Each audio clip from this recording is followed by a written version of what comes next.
Freddie Fred. Yo, what's up, everybody? Welcome to another episode of the Cigar Avengers podcast. I'm your host, Cigar Head Fred, and I'm joined today with my brother, man. My brother, like this Unk, man. This is Unk, man. Mr. Skinny Money in the building. Good to be here, man. Good to be out of the comments page and in the open.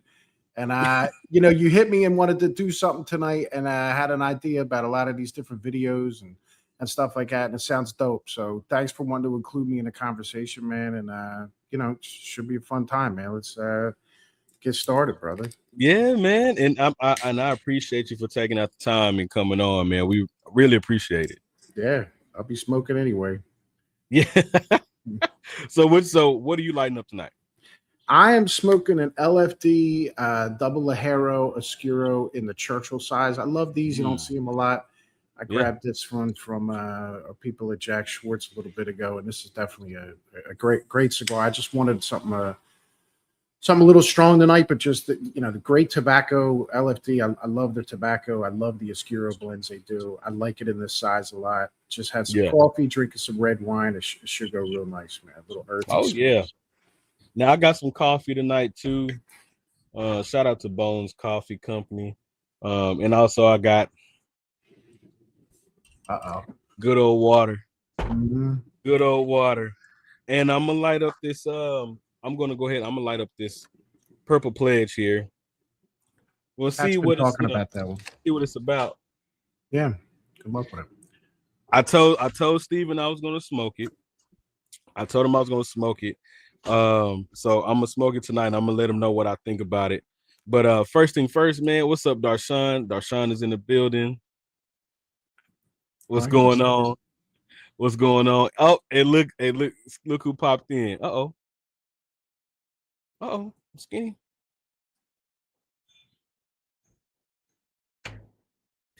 That's Skinny Money from Mercedes. He should be right back. Let me add him back to the stage. Yeah, I tried hitting the thing to log on so I could see the chat. I didn't know what I was doing. Sorry. You got AZ, Skinny Money from Mercedes. AZ. Mercedes is from me.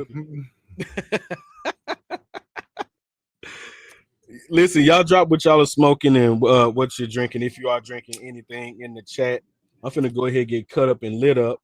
But Skinny, man, for those who don't know, which everybody should know who you are, man. As cool as you are, man. You listen Eno say you the godfather of Philly. So Eno just wants to say he was hanging with somebody. Just a guy from the Philadelphia area, smoking a long time. Ran into, through Hound Dog. Ran into the Unbanded dudes. Ran into you guys. A lot of good guys. AZ. A lot of good guys, and just fell into this thing and been having a ball talking to you. 51. I'll be 52, and I just want to know what younger cats are smoking, and just didn't want to turn into the old dude.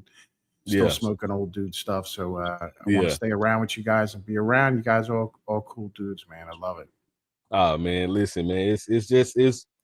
I'm grateful to know people like yourself, man. Just so generous, genuine people, because in the world we live in today, it's hard to find people like that.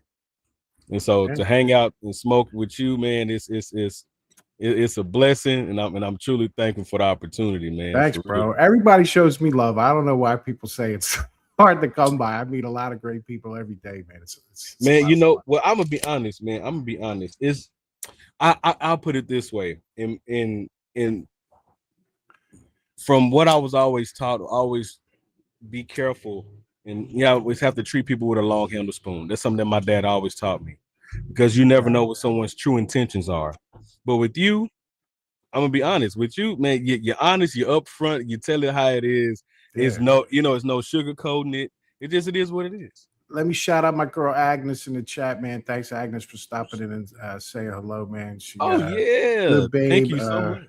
Runs around with she's a kind of a boss over there with United Cigar. Does some stuff with all the Atabay stuff and everything. So great. Thank you, Agnes, for stopping in and saying hello. Yeah, thank you so much, Aggie. We appreciate you. All right, so what you want to break down tonight, man?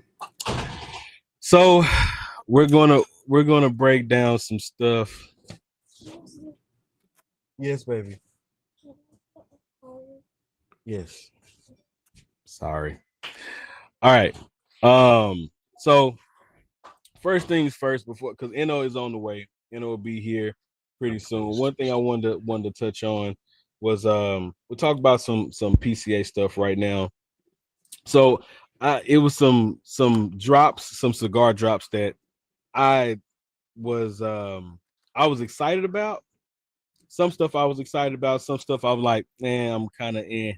Now I want to ask you, just knowing how long you've been smoking, knowing how long you've been smoking cigars, and like when you see stuff like like PCA and all PCA and you got TPE and all this stuff. What is your opinion on? Do you think PCA is only going to get bigger from here?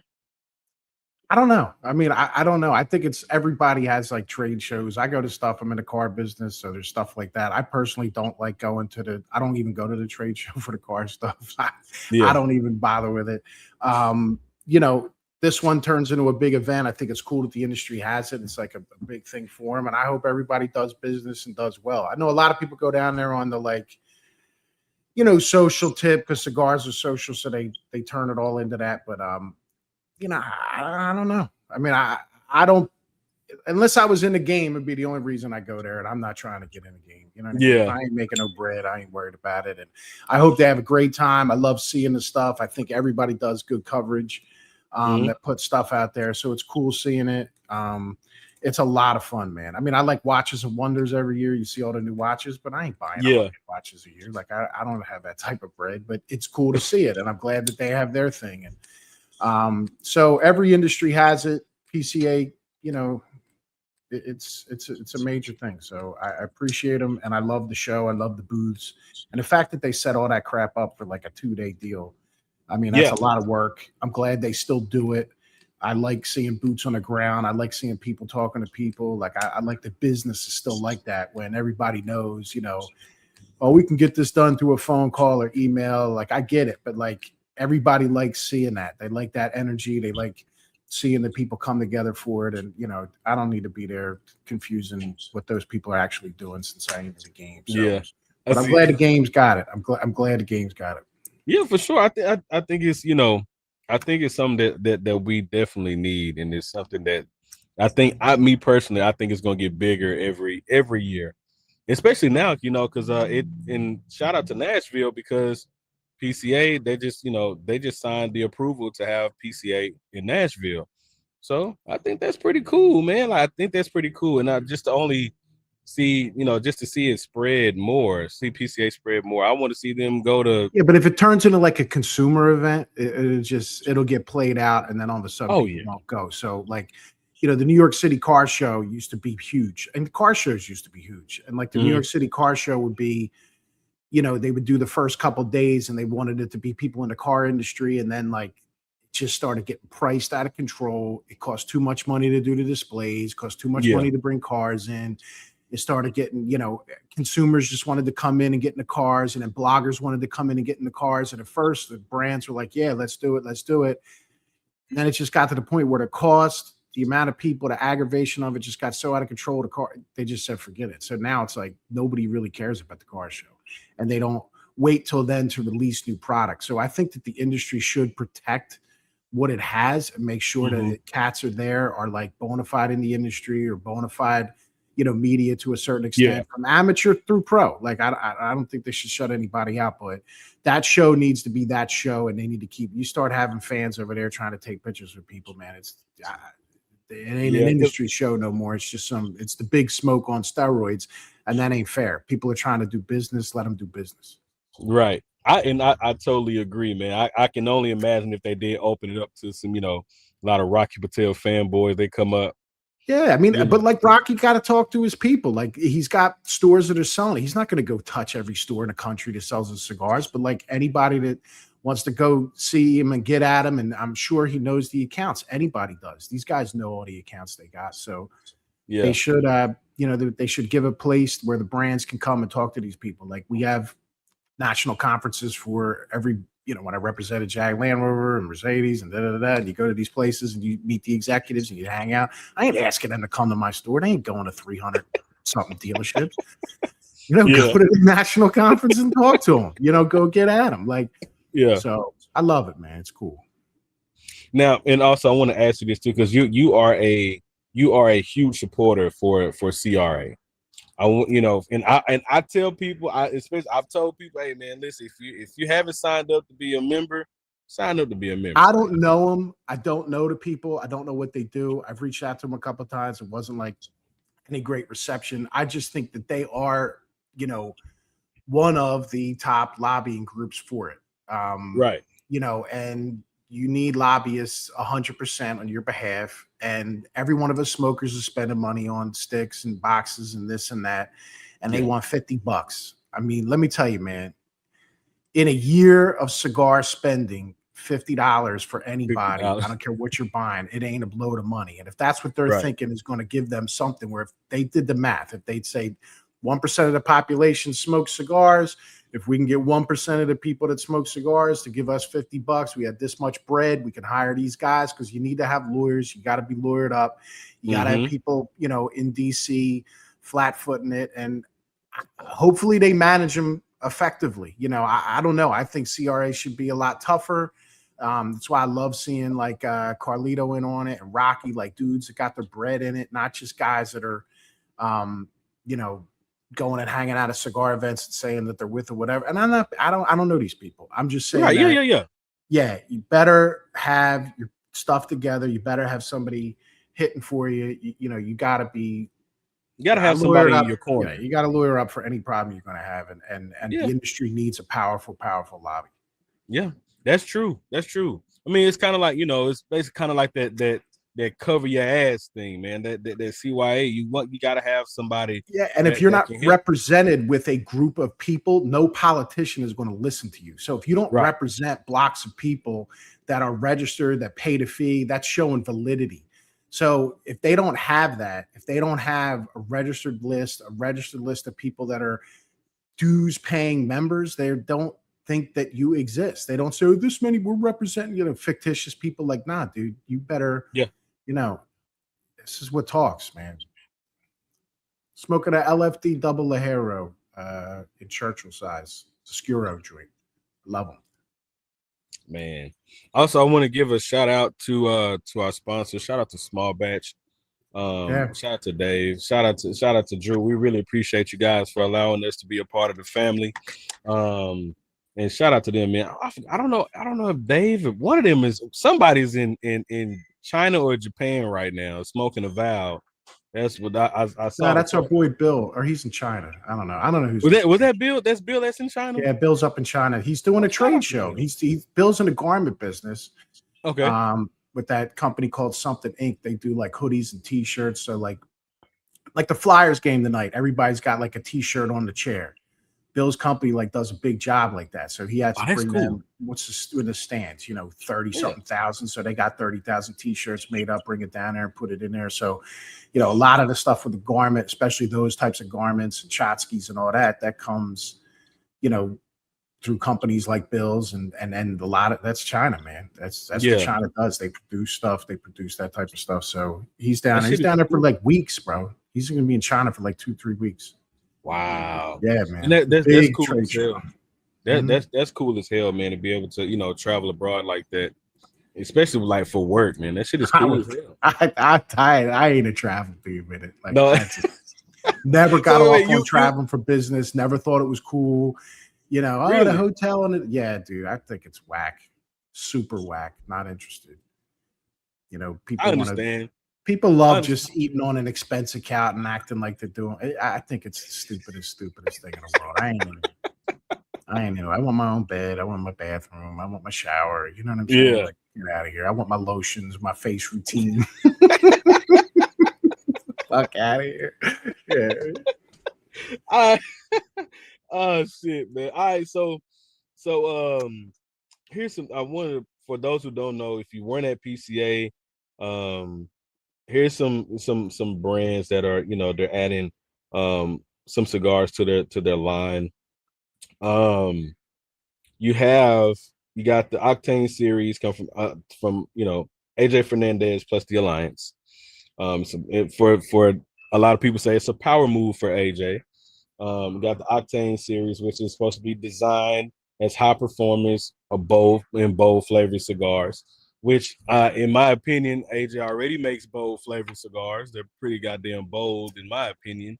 So, I don't know what you think, Skinny. I mean, because I already saw the Amar. He has the Amar, which I know they were showcasing that cigar a lot. Yeah, cats are smoking that cigar. I mean, I'm not an AJ smoker. And I'm like almost embarrassed by that fact. Like he makes so many cigars and people smoke them everywhere. And like I just don't get it. Like, how does this guy not make a single cigar that has resonated with me? Like, I'm not into knuckle sandwiches. I'm not in any of those things he does for the big brands. Yeah, understandable. Yeah, I feel bad. Like I'm like, dude, where's my AJ that's going to hit for me? And I just don't have it. But there's a lot of people that smoke them. They love him. Dudes at the lounge love him. He is a monster, bro. He makes a ton of cigars and he's got a ton of fans. And listen, if he don't stay at it and try to make Knuckle Sandwich Part 2, like he wants that business. Like you got to get it. So put stuff out, give it a tag, put your thing. You're doing promotions, man. They gotta, you know what I mean? You're in the ring, you gotta stay with the jab. He's just keeping a jab out there. Keep it out there, put the products, work it, and try to get it. Don't interrupt. We're talking business. You know what? Now I'll put it to you this way. I don't know if you ever tried this cigar, Skinny, but it's one of my favorite cigars by AJ Fernandez, and it is by far, it is one of his cheapest cigars ever. You smoking it too? You smoking the pledge too, the purple pledge? Yeah. Yeah. All right, Steven. So, Steven, if you're watching, we gonna definitely let you know.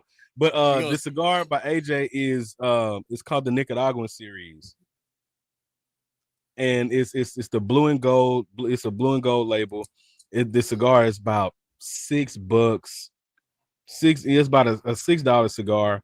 And when I first smoked this cigar, I remember it because I smoked it before I reviewed it. But it was back when I first started doing cigar reviews a long time ago, and I was like it got to be a fluke because it was a lot of chocolate. It wasn't that your typical AJ pepper, earth, it leather. It wasn't that at all, by no means. But that cigar really took me by surprise, and I've had it since then. That's by far one of my favorite cigars by AJ. It's called the Nicaraguan series. And I'll get some, and I know you don't want it, Skinny. I know you don't want it. I know you're gonna say no. Don't send me shit. Don't send me shit. Yeah. And that's the other thing. Like my big quote I'm saying to people this year, like I remember I loved when Diddy, I'll talk about Diddy. I'm still a Diddy fan. I love when Diddy said on that one Nas record when he was like, we ain't posing for no pictures in 2018. Candid shits only. Like that was one of my favorite lines. Like, and my line for this year is like, I'm not fucking with middlemen. Like I want made men only, no intermediaries. Like LFD, Carlito, straight bosses. AJ's a boss, like straight up boss, makes his own shit, grows his own shit, rolls his own shit, puts out his own shit, makes for other people. Like, yo, he's fucking like, wow. You know what I mean? So I love it. Like, and I want a taste of that, but like, it's just not like, I don't know, man. Like, I gotta get an AJ, man, because I want to rock out with that mother, because he's just he's bad to the bone with it. Like, he's on it. He's on it. Like I love it, but it's just I don't have my cigar, man. That must have been a pardon with AJ Brand. Pardon or Patron? I wish I could see this stuff in the thing, man. I can't see it. But man. Yeah, man. So the AJ, what else were you talking about? You were saying so you got of course Oliva's dropping their 2026 the which one is that? Oh yeah, the Serie V Milanio Edición Año 2026. Okay. I don't know, man. I don't think people are as excited as they used to be to get a Milanio. I don't. That's just me. Listen, that cigar has been made for many years. It has tons of fans, and it has been made in every size of vitola that could possibly be imagined. And you know, they're gonna listen, man. You got Journey doing concerts still. You got, you know, Fleetwood Mac reunion tour. Like, bro, they gonna work that Melanio until it's, you know, the Rolling Stones is doing a concert. I mean, Woo said this is the last year. You know what I mean? Watch in 5 years, we're gonna see the Woo back. You know what I mean? Trying to get a check. Like, listen, man, work the Melanio. You know, people will get it, and it should be cool. No, you know? people are gonna buy it, you know, like because it's something new. Oh my god, you know, it's something new. So, you know, you just never know, like, because it's a new blondie, so you never know what they're gonna do with it. Oh, you know, read his Cuban comment. Oh, that's for I for do you. not abhor. I love Cubans. I love Cubans, and I absolutely love them. I have to smoke them more. They're actually so special that, like, I got to go through a week of it. And the last time I worked out with it, you know, I got to do it. So, I'm very much looking forward to it. What are you smoking now? And I did have one yesterday. I was smoking a Flor Dominicana double Ligero Oscuro. I love this cigar. It tastes absolutely fantastic. It's delicious. It's absolutely delicious. Yo, what's up, Alex? How you doing, man? Man, what's up, Alex? We got Alex Glass in the building. What's up, Alex? What's up, AJ? Good dude, man. Yeah, I hope very good. Joe, you know, looking forward to seeing all his stuff this year. Everybody's talking real positive about it. Guys had it. It should be a big year for him. He's gonna be. I don't know, but PCA is getting bigger, but Alex is getting bigger.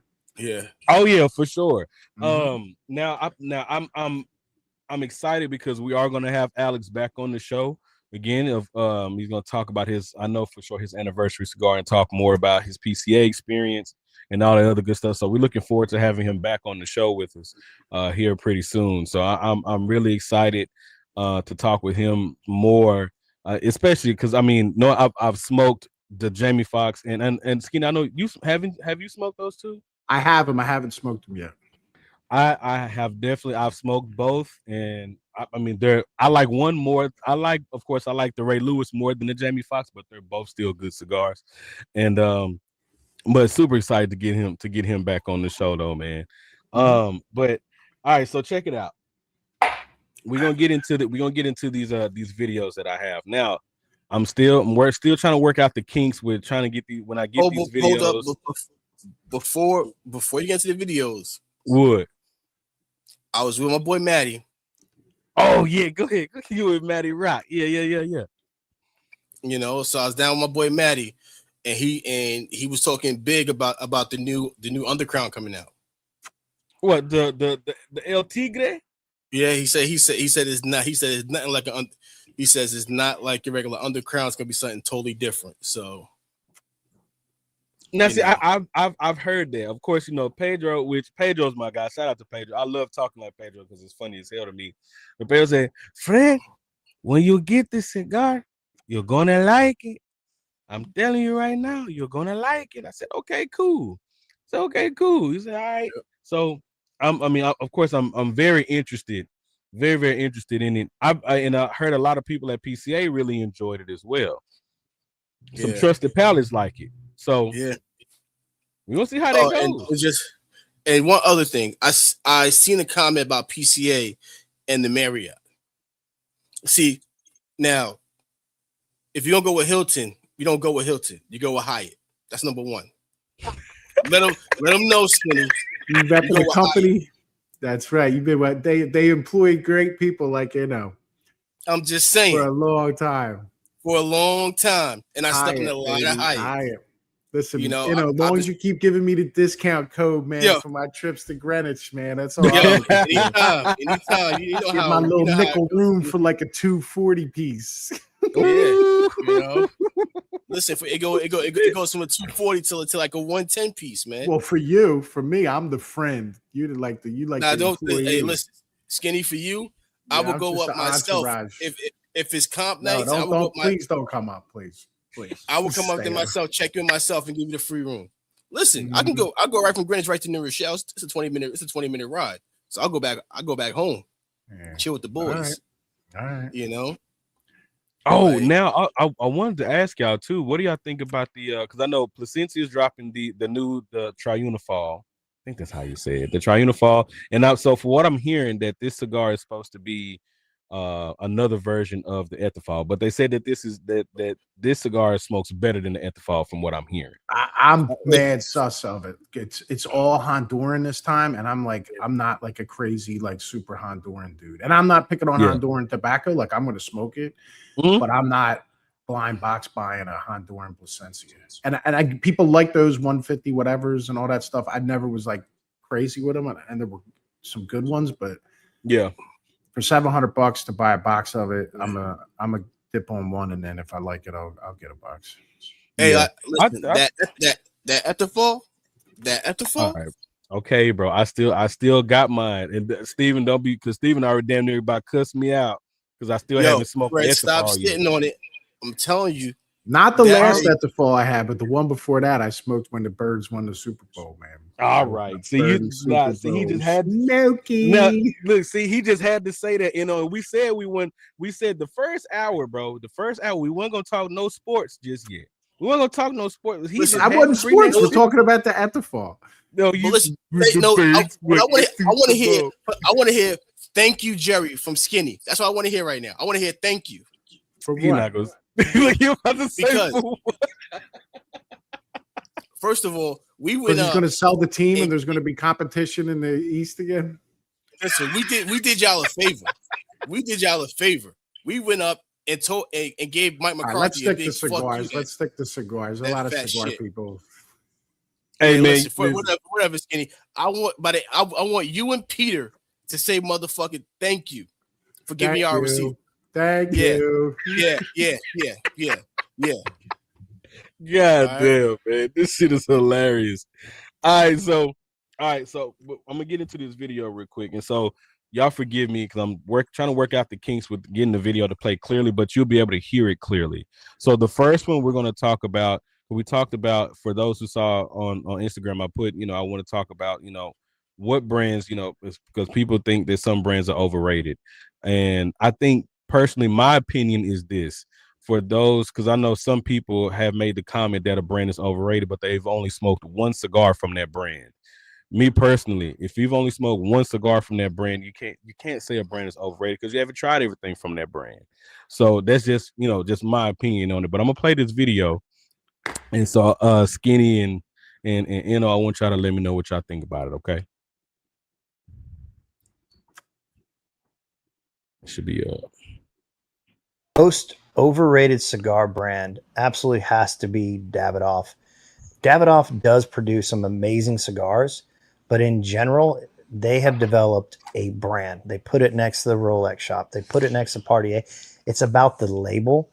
And I'm sorry, a lot of the guys nowadays that smoke Davidoff, you're there so you can show somebody the label as you smoke. You don't care what the cigar is. You probably can't even taste it. It's all about your label. okay. So Skinny, you want to go first, Skinny? Well, I just think it's. I ended up writing something on there. I got 40 people that liked a comment I wrote, which is kind of funny, whatever, in comments, or the fact that people read the comments. So I just wrote, laughy faces. I was like, dude, stop. If anything, they're underrated and underappreciated. What they are able to do at that quantity is so impressive.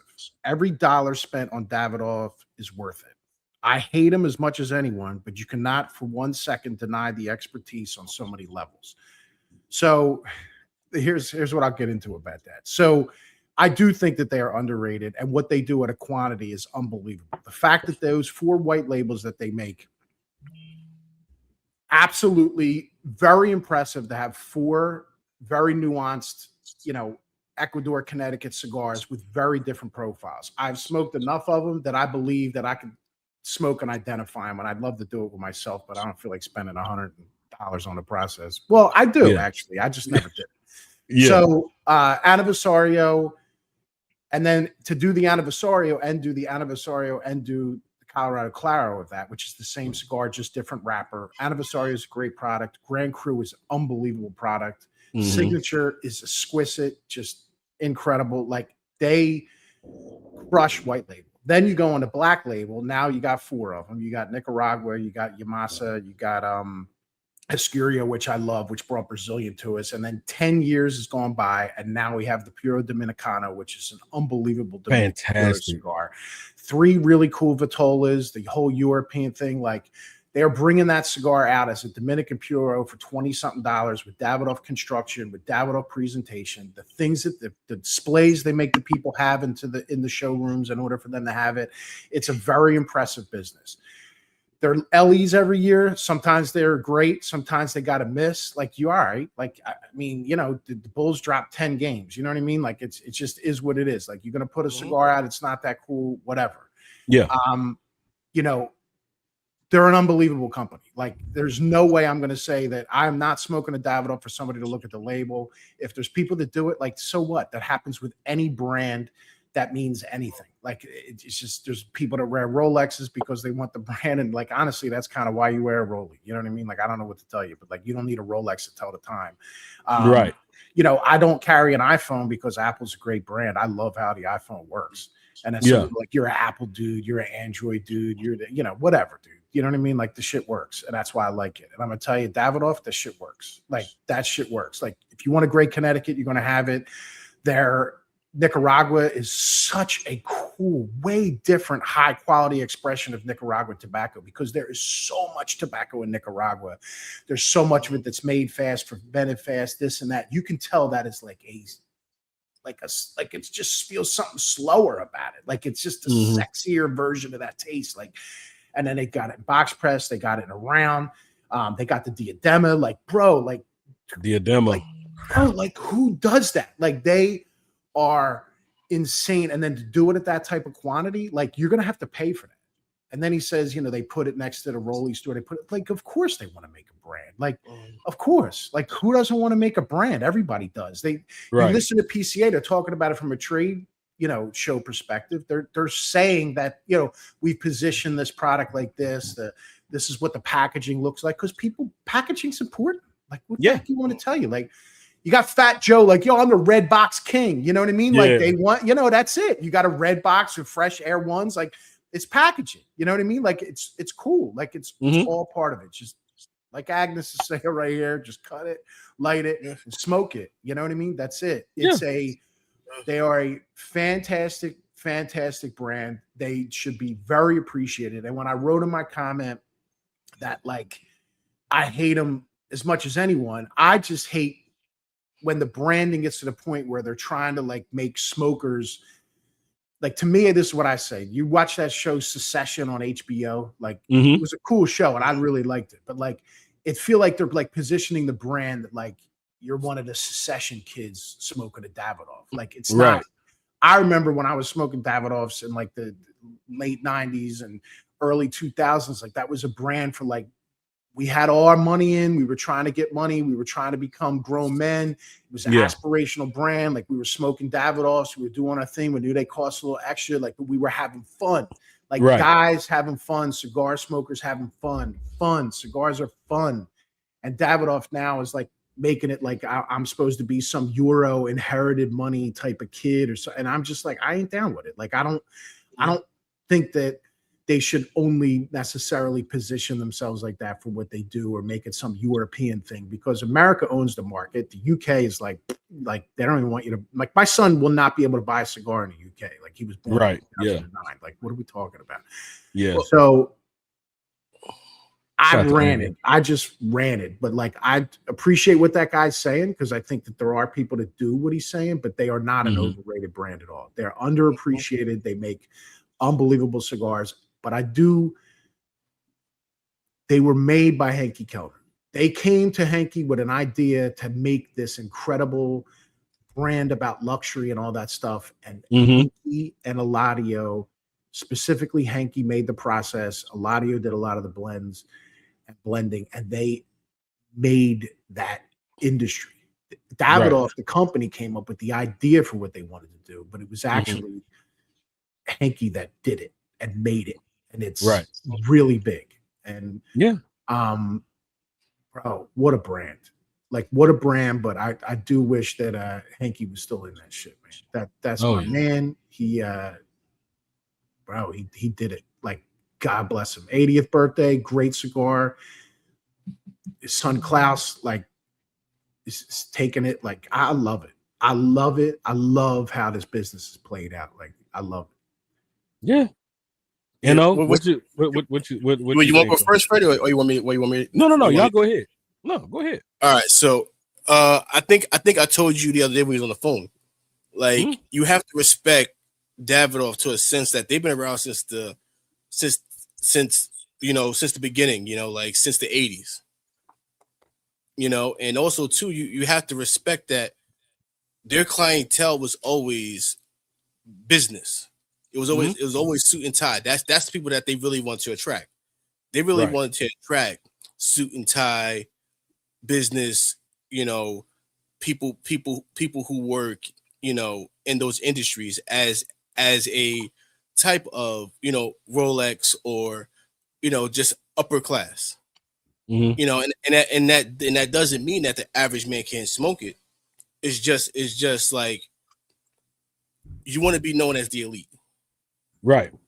And at the same time, they're not the only brand that does that.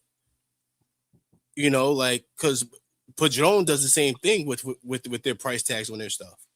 Yeah. So, you know, brands come out and they go, all right, well, who do we want to be marketed to?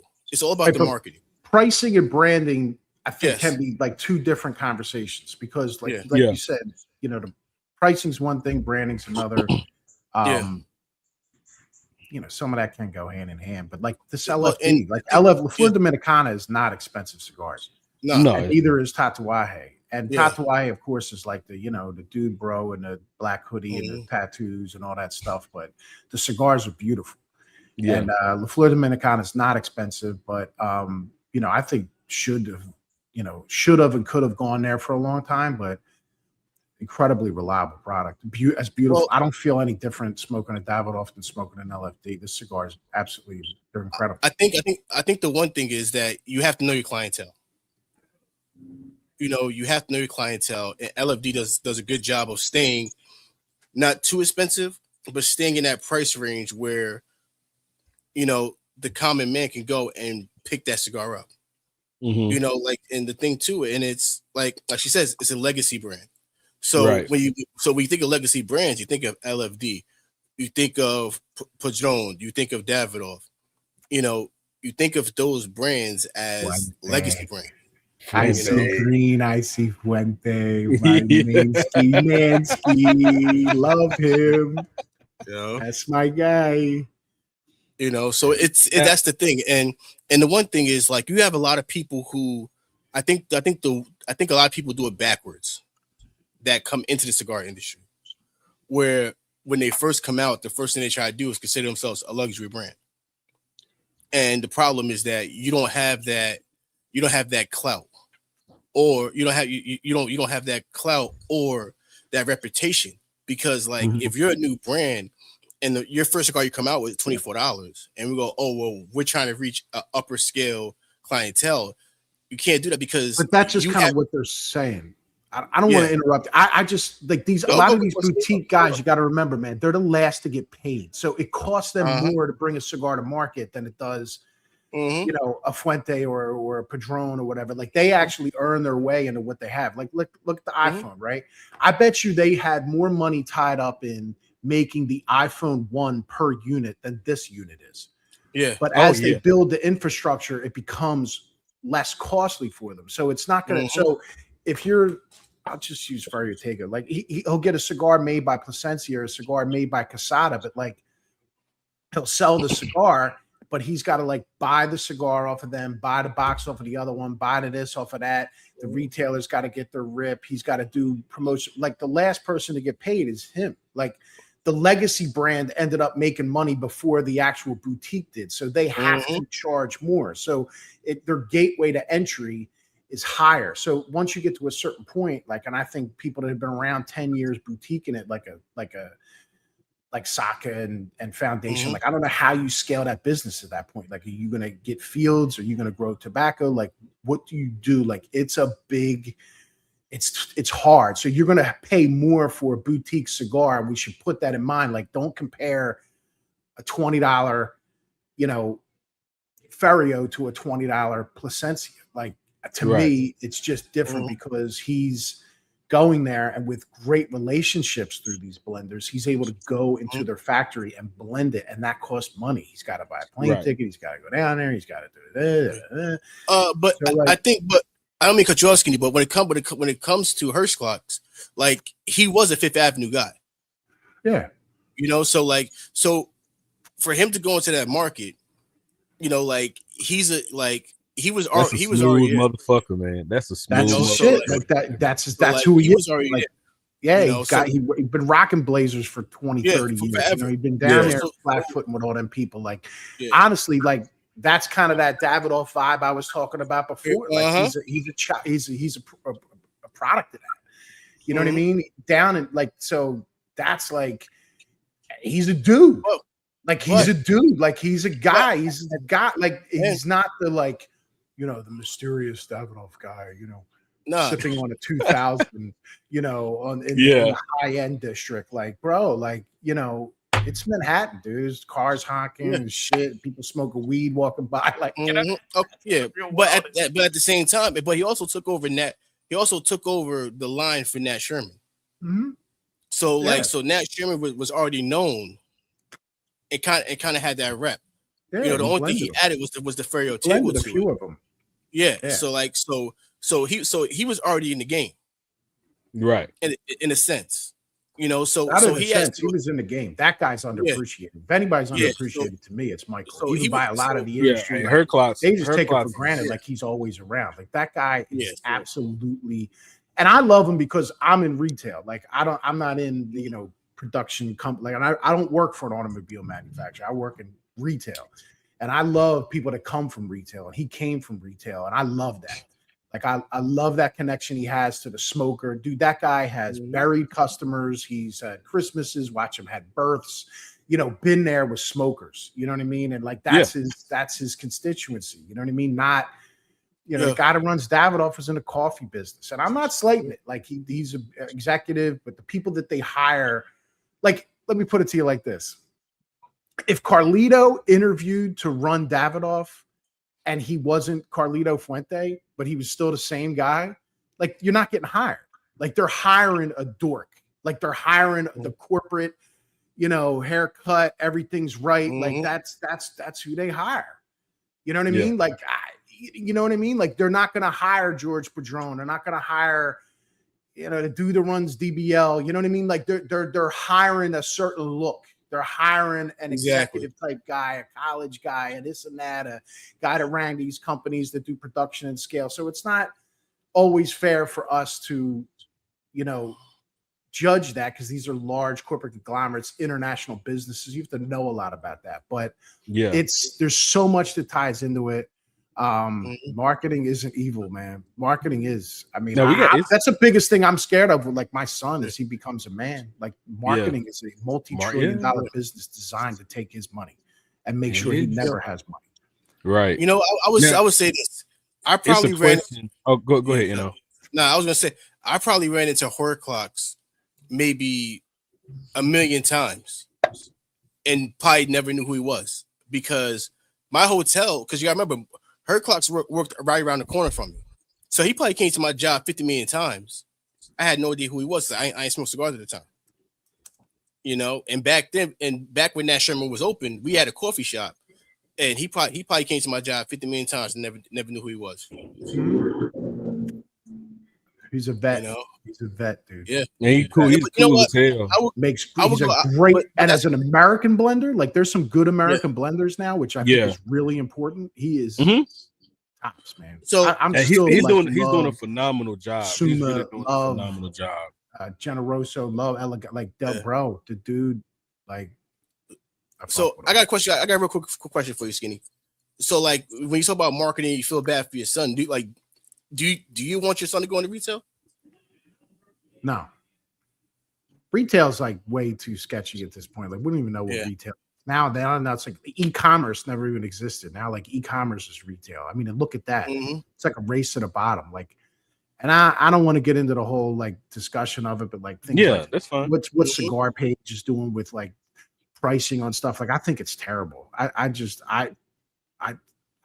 not for it. Like, I think that if you have a retail spread on a product, you know, everybody knows it's usually Keystone, and then there's like extra stuff and da da da da da. Like, bro, like these shops, like let them get their money. Like I when I post where I buy every cigar I smoke, you know, some people give me stuff like I don't mean it like that, and like I don't want nothing from a brand. I'm paying for all my shit. Like I'm buying it. I'll buy it, you know, I'm buying it.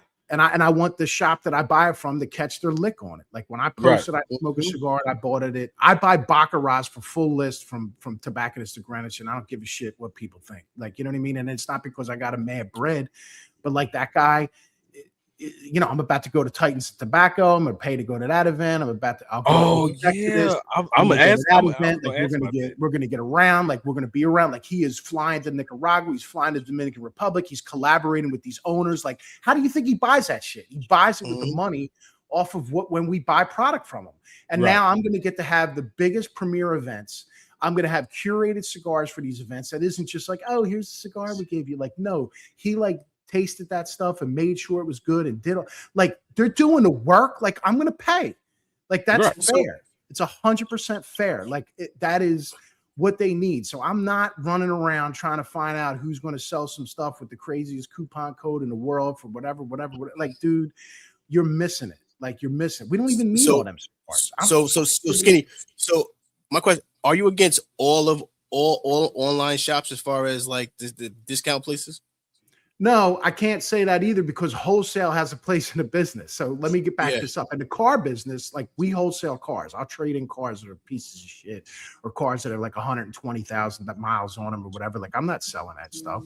So I wholesale it and it goes to wholesalers. So listen, if Cigar Page right now has a cigar on there that people have heard me talk about a million times called the Puro Ambar. So it's a Dominican Puro, Arista or Arista, however you say it. They made it. They put it out. It didn't take, and they wholesaled them. And Cigar Page has them, and you can get a box of cigars for like $60 because they ain't making it no more. And it's a $60 box of a Dominican Puro, and it's pretty freaking good. And it was regularly like, you know, 150 or 170. They abandoned the project, so it miled up. It did the thing, and it went to wholesale. So I get it. Like it's done and it's abandoned product. But when you're getting prime merch that makers are making and they are putting this stuff together and putting it out there and they're overproducing it, that's what causes it to end up at wholesalers. So I don't think wholesalers should have prime merch. You are not going to find a set of Lululemon tights at Ross. They will take that and they will put it in a shredder before they will let Ross sell it. And Nike is, you know, unless they're doing some, you know, hipster thing where they're doing whatever, like Nike's not going to let, you know, prime Jordans be at, you know, Ross or whatever the heck it was, or what's the other one, like TJ Maxx or whatever. Like you're not going to find Jordans there. And if you do, it's some little thing. Yeah. Cigar Page is a stripper with nice tits with bad disease. Like they're ruining it, and the customers ruin it too. So let me give you a stripper example. You got guys I like strip clubs. Like I'll go to a strip club if we want to hang out, the three of us. I don't want the three of us to sit at like some bar like we're three friggin' guys like you know, like sitting there with each other. I feel like I don't want to say gay, but like it feels kind of corny. But like, let's go to a strip club. There's girls around. We'll have a smoke because you can smoke in them. It's, oh, here's some titties in there. Yo, she looks good. I remember I fucked the babe. Like, you know, you talking and with the guys. There's nothing wrong with it. But guys go to strip clubs and like through, you know, hundreds throwing ones around, and they fucked up the market. Now it's like you go to a strip club and like the girls, like, you know, it's like supposed to be, you know, some big, you know, I'm supposed to blow $3,000 a night. Like, no, I ain't blowing $3,000. Like they fucked it up. So everybody went and got these friggin', you know, Cigar Page, and everybody's running down there with discount codes and they're fucking up the market. Stop fucking up the market. And the brands that overproduce, and I'm not trying to critique any of them. Like I am not in their business, but when the car business made too many cars, that's when it drives the prices of the cars down, and the dealers are giving away cars, dealers are giving away product. So they got to stop overproducing product. If the demand is not there for the product, hold it, especially with cigars, but they need the cash.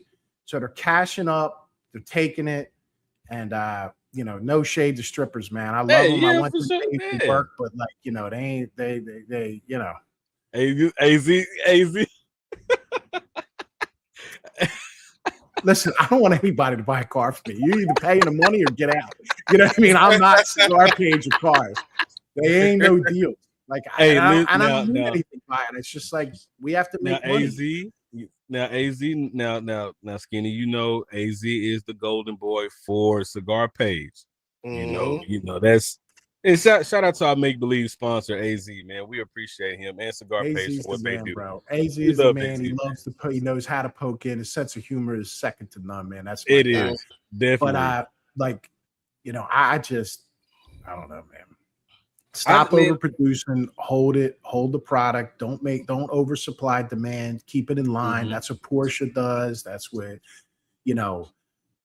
it's just you got to do it. It's the demand ain't there, man. Slow it up. You know what? Now I have a little bit of an off-topic question, but from what I'm hearing newer cars aren't selling like they used to. Skinny, I'm hearing that everybody's going more pre-owned. Both businesses are always doing good. If somebody, I think that stuff gets inserted news-wise and whatever. I think you're going to see. Like I talked to an economist from Chase the other night. I went out to dinner and like this guy came along. He's a really, really super smart dude, and he was like, actually, the car business will finish flat, and they call it flat, but that is actually pretty good. So we're going to sell the same or a little bit more cars this year than whatever. But businesses want to see like super high increases in purchases every year, and that's just not possible. I think it's comfortable. They know what the actual transaction price is, and so does Cigar Page. You'll see something for super cheap one day, and then you'll see it for all the money the next day, and then you'll see it for this and that. So they look at it at the end of the year like, hey, off of this LFD, we sold this many boxes of it at an average retail price of this. So everybody wants to see what the average price is going to end up being. How much do we do per copy? How much do we do per customer? It's I'm looking and turning. Let's do it. Let's go, baby. I love it. I love strippers. I love them. And I wish listen. Pants my wife. Pants switch is not a bad thing, Skinny. Pants switch is not a bad thing. I don't think my wife would be mad at that investment. Give them a couple bucks. You know what I mean? They're working a little bit, but if you're going there to like fulfill your sexual fantasies or something, like I don't know what you're doing, man. It's just listen. Hey, all I'm saying, I go back to this story all the time. I see my boy spend $120 in 6 minutes. It's $20 a song. Yo, listen, I don't know what he was on. I tell him put on Purple Rain extended version. Listen. Purple Rain. Listen. Purple Rain. The extended version. Hey, he was on that was my first time ever in Harry O's. Oh shit. Cinnamon side stage. Yeah. Hey, listen. Next thing, it was nothing but Dominican chicks that spoke no English. Next thing you know, I'm watching the chick dance, and I look to my right, and this he gone. That business is wild work. Yeah, he does the go day to strip club. It is a total daytime strip club, dude. Like, not that guy at a 1 PM shift. Yeah, sitting there sipping on a Heineken at 9 a.m. Man, you got a lukewarm ass Heineken. You've had it for 45 minutes. Oh god damn!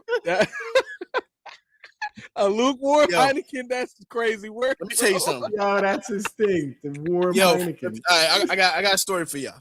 What's up, man? First time I ever went to a strip club was in the Bronx. Oh shit! Let me tell you. How long is this story? No, it's not that long. Not that long. But I will say, I knew it was fucked up because it was a juice bar. They couldn't serve alcohol.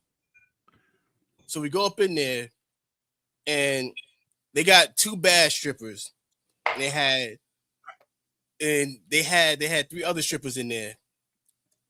One was like 400 pounds, and the other one was cute. And I'm like, all right, cool. Next thing you know, she lift her hand up, and the hand's like this. She had the Oh fucking hands. no! Oh no! But She had the there's chicken a wing. guy for that. Yeah. There's a guy for that. She had the chicken There's a wing, guy yo. for everything, man. She You ever had go in and you see like the muscle babes, like them babes that do like Yeah. super working out and take steroids? Like there's a dude for every damn thing. There's a You dude know who what wants he a Smith. quarter pounder. There's a Yo. dude who wants a workout babe. There's a dude that, you know, and they Right, it's a all co-op smell city, like man. lotion, baby. They all smell like lotion. God.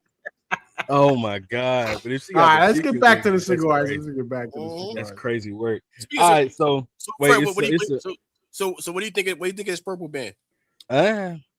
it's if I let's I'll put it to you this way. If I was smoking this, I would give this. If I was smoking, I'll do the unbanded tiering. I would give this like a C tier. It would be like it'll definitely be like a C. It's not bad. It's not the best though.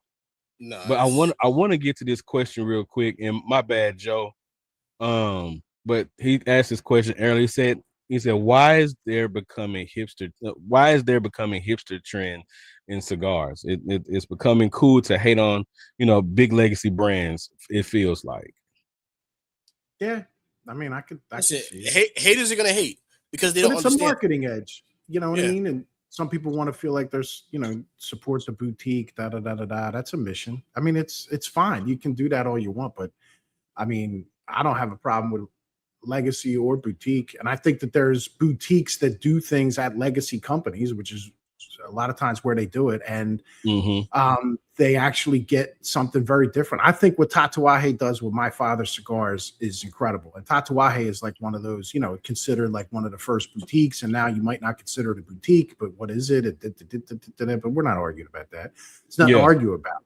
I mean, he does something very different. His Corojo this year was amazing. It took me by such surprise, and I just absolutely adored. And I'm not a big Nicaraguan dude. And I know. I love what he does with that. So you could say he was, but now he's married into the family. So now it's a boutique, boop, boop, boop, boop, boop, whatever. Listen, they're good cigars and I'm gonna smoke them. And if it's not an A tier, like to use that, just please don't, like, you should not give it a million chances to try to be something else. And you don't need to stick up for somebody if they're a boutique, and you don't need to slam someone if they're a boutique, and you don't need to stick up for somebody if they're a legacy, or slam them if they're a legacy. Like, smoke the cigar. The cigar does not know who owns it. The tobacco has no clue. That tobacco is tobacco that grew from the ground. Like, and if they fermented it right and made it right, this tobacco has no idea that it is a LFD double arrow. It's immune to that fact. Yeah. That's facts, man. That's facts. Like I say this all the time because people think I just absolutely hate Grey Cliff with a passion. It's not with a passion, but I do have a strong disliking for it because just like how you are with AJ, Grey Cliff. Ever since people watched that review that I did when I shitted on that Grey Cliff, I've smoked many Grey Cliffs, and I've had some that were like a bit lower than decent, and it's never been all that great for me. It's just that one cigar really just turned me completely off from the brand. But I've smoked many cigars from the brand. I only give them shit because I know some people that are from the Bahamas, because that's where the brand comes from, the Bahamas. And I know that a Bohemian Grey Cliff is a lot different from the Grey Cliffs that are here right now. I just like giving Grey Cliff shit because I fucking can. It's my opinion. So I never had it. But like I get heat for smoking a quorum every now and then. But like even when Agnes was saying you need to smoke a Cuban every now and then to keep your palate in balance, I think you need to smoke a bundle stick every now and then. And I choose quorum to do it with. I think it's absolutely phenomenal bundle stick. And what? Now those cigars that along last year, and that you put in the CUD chat, and I went and got it, and I still have that box. I smoked a couple.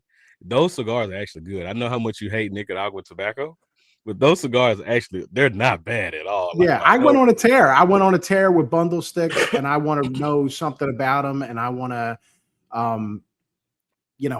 I think it's relevant to tobacco. You even played a clip that I hadn't heard before talking about grades of tobacco and flavored tobacco and things like that. I think you should, try it and know your way around it. Like I want to know my way. Like hockey, I ain't like a crazy hockey dude. Like I love it, but like I don't have time to follow it. But like I want to know a little bit about it. Like I want to know enough to watch a game, and I want to know my way around bundles. I want to know what it is. Yeah, I think it's good to Chinese footwear. And listen, everybody loves gourmet food. Davidoff does the chef's edition to know gourmet food. Let me tell you something. A gin Gibson and a tuna fish sandwich on toast is one of the best meals you could possibly have. Like a tuna fish sandwich can be gourmet, and like it doesn't have to be expensive. Everybody, I love diner food. Everybody loves diner food, and it's the same thing with cigars. You know what I mean? Like you should know your way around all of it. Uncrustable is God gifts to the world. I never had one. Hey, listen now. The kids, I just had one today with the kids, man. That shit was fantastic. Always hit the spot. Always, it's fucking fantastic. Listen, I mean, all right. So, all right. Now I'm gonna go into this next clip.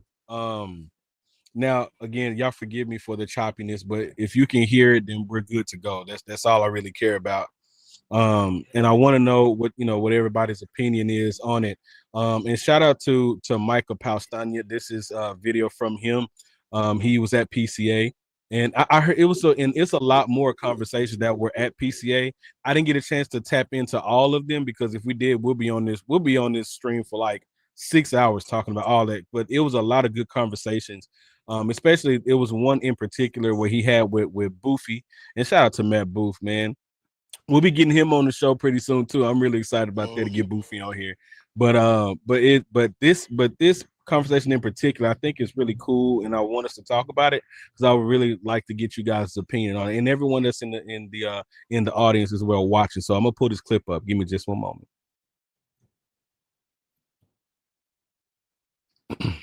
That's problem number one.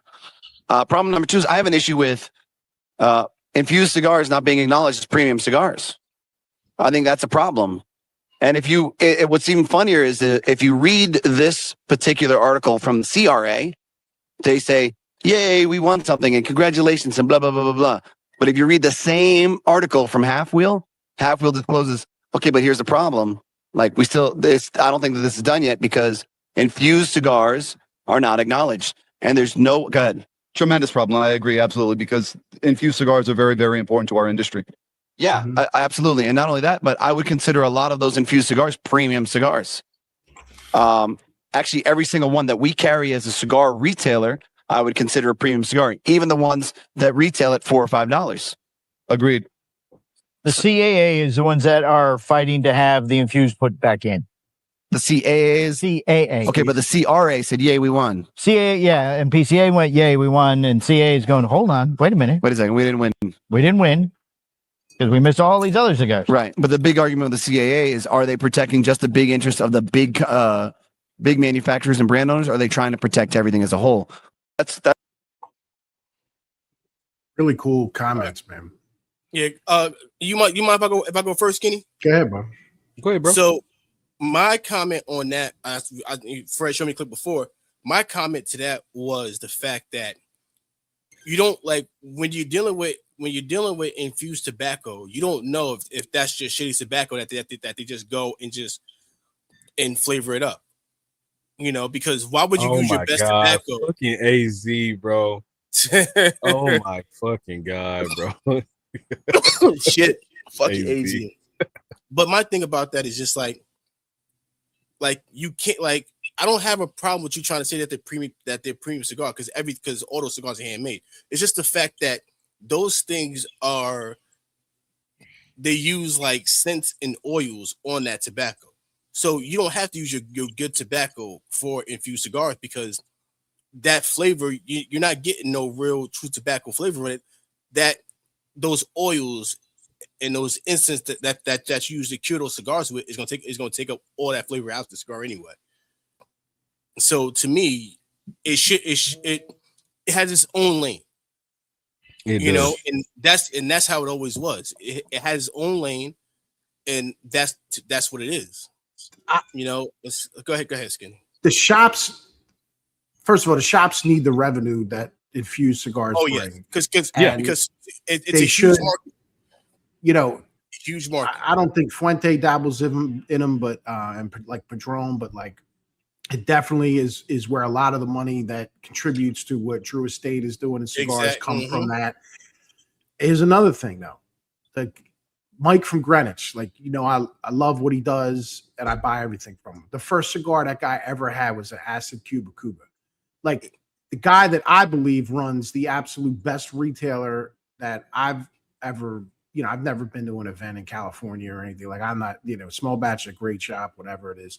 But like that guy is in the game, like, and the first exposure he had to it was on that. And it doesn't mean that he matured out of it. There's still guys I meet that come to this lounge. There's guys with Davidoff would kill to have as a customer. He's got guys I know here that like papered up and they like smoking acids. Like, but the industry is, you know, sort of, I think wants to stay in whatever place they want to about it because they want to pick like who they're fighting for to kind of manipulate their way around and what's going to be safe and what they're going to be able to pass through Congress. So their whole opinion on it is jaded as to what they want to accomplish for a mission for, you know, the brands that are feeding to them. I'm sure Rocky loves his Java money, like everybody, like so they make a killing doing flavored cigars, but also too a flavored cigar. And what's pipe tobacco?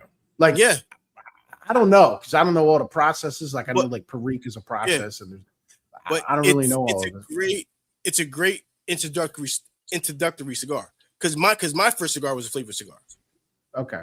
You know, so my first cigar was a flavored cigar, and I used to love those Isa del Sol. Love those cigars. Like when I first started smoking, I bought 3 boxes of them. You know, but little by little, you start like the more you get into it, you kind of wean away from it. Yeah, I think they should. What he's saying, I think it's a great structure. They should protect them. They should at least try and attempt and make as much of an attempt because, you know, the industry's involved in it. They're an important part of it. They're relevant. They sell. People are buying them from tobacco merchants. It's a product that they do. They sell like hotcakes. And there's ones that are natural. Like I'm not. You can't if they get like botanicals. Like look at gin. So Bombay Sapphire is a gin that's flavored with botanicals. So we're gonna say Bombay Sapphire isn't gin. And there's people that want a sapphire and tonic instead of a Tanqueray and tonic or instead of a regular gin and tonic. So it's a gin that's infused with botanicals. I mean, now Stolio, like that orange flavor vodka or Stoli raspberry or any of these other things. Like, I don't know if it's a natural process. I don't know if Crown Royal apple is natural, but a different one, you know, whatever they do, and whatever is natural, but the government is involved in like everything. I mean, there's so much wine out there that isn't even wine. It's literally like concentrate. Like it's not even wine, but like that industry has figured out a way to, you know, protect all that shit. And because the thing too is that like they always try to say like, oh, like they try to consider the infused cigars in the same category as a vape because a vape is flavored. Right, but are they right or are they wrong? I don't know. Why are we getting congressmen involved in the process? The reason is because the congressman's wife and the congressman and his friends, they like to go out and drink wine. So if you take a grape off of a branch and you ferment a grape and you make wine with it, that's okay. You take a leaf off of a tree and you ferment it and it's completely natural, just like the wine is. And whether you flavor it or not, or infuse it or not, that's not okay because, you know, cigars are stinky. You can't. Alcohol is an absolute 1,000,000% proven, you know, damager of people's lives. I love when we see the cats talking about how they've been sober for a certain amount of years. Like, bro, I'm with it. Like, if that was a problem for you and alcohol can lead to a problem, like, I want you to be sober. I want you to, like, be at your best self. Like, fortunately for me, I wasn't cursed with that. And I consider that a privilege. And I like being able to have, you know, liquor as a part of my life. I'm not judging them, I think they shouldn't judge me back. Right. But you know, alcohol just gets away with all of it, and all it is a naturally fermented product.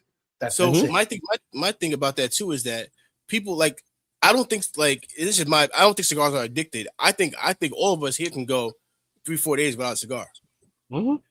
without going crazy. Yeah, I wouldn't want to, but I would. Yeah, you know, Right. like so, like with alcohol, it's a lot different. Where it's like people have to have a drink. Like I had a guy at my job. He worked with us for like 7 years.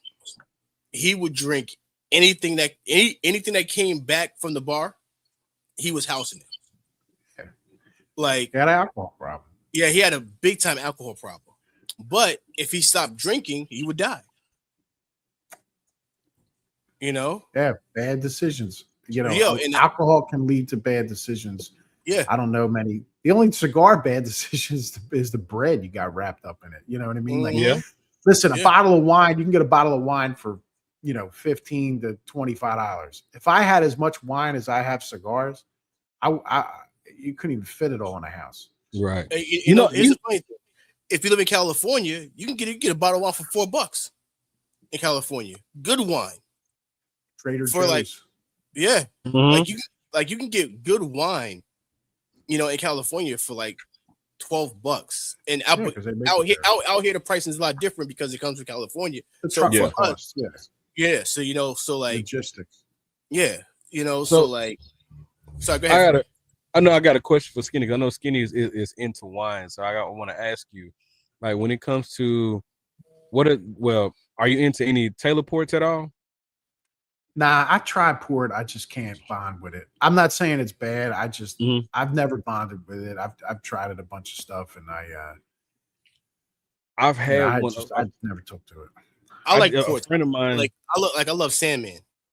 Sandman, and that's it. I want to get into more, of course, not now wines. When it comes to wines, I want to dig. I love experiencing different beverages with cigars. I love doing different pairings. And no wine, I'm getting into the wine. I was doing a tequila. Found some really good tequilas that pair well with cigars, and I'm really into digging into ports because I've had one port. Oh my God, fucking! Oh my Lord! I just don't like the Russian river valleys. Yeah, it's like anything else. It's like you got, it's like liking Cabernet from California is like liking Lajero from Dominican, or not Lajero, but like whatever, Corojo. You know what I mean? Like a leaf. So it's beautiful. Like these are beautiful fermented products. Like we should be able to enjoy them completely freely. Now you got like companies like Google are like weighing in on it. Like, what are you talking about? Like, how do you have that shit is wild? That shit is a legal wild. Product. Like these things are legal. This stuff is fine, bro. Always stop. Say wine. Like when people ask me about cigars, I go cigars are like wine. Every single one of them is different. French wine, though, she is so right, dude. I like Cali stuff. France, man. France, bro. It's a so different level. Good. And they're all good. Like I like the Cali Cab every now and then. I even like them California Shards with my opuses, man. I don't know what it is. Something. So how is like Argentina wine from Chile, wine from like South America? It's all different. You're gonna taste the earth a little bit different. It's like, to me, I don't like I think the Nicaraguan stuff, the reason why I stay away from some of it is I'll taste that like dirt at the bottom of a tree a little bit more. I like it a little bit cleaner. You know what I mean? I'm not saying Nicaraguan tobacco is dirty. And no. I'm not talking about tobacco. I'm talking about like as far as I know. I'm saying what I'm saying is you'll see it in the wine too. Like some wine, like even in France, like there's a place in France called Gigondas. Gigondas wine. I notice like I taste the soil more. I taste the dirt more. But I don't mind tasting earth so much in the wines. I don't like tasting the earth as much in the tobacco. So I don't mind an earthy wine every now and then, but I do sometimes mind an earthy cigar.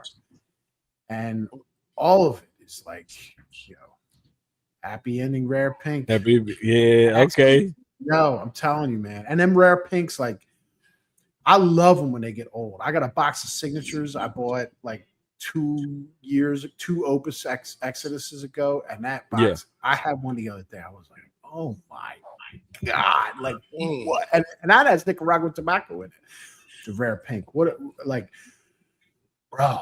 And let's not even get into the black pink. You start me on an Opus kick, man. We're gonna be here all night. Like, bro. Hey, we Black listen. Pink We is we good can right we can now, go for bro. it. Right now, the Black Pink, rare pink with some age on it. Man, what a cigar! Yeah, What a it cigar. is. Man, now I can't wait to because we will we got that plan. We're gonna do a whole show review on that black pink. It I'm deserves it. excited. It deserves it. I'm excited to smoke that cigar for 100% sure. deserves it. What a release! What a release, man! What a release! What a company! What a release! Man, I'm excited. I'm super excited to smoke that cigar because I've heard for those that have smoked it already, like is like phenomenal for what I'm hearing. So I'm super excited to get into that. Is I end up I ordering more told you, Dubais. you dabbling in Dubai's, man. You got a problem, bro. You got a problem. And you know, a cigar that's hyped, like, bro, it like just oh my god, it's That cigar is fantastic. So good. Like, What size is your favorite, Skinny? I mean, I like the biggest one. I like. Mhm. I think that's the Viento. I think it is. Yeah. Bro, just such a delicious cigar.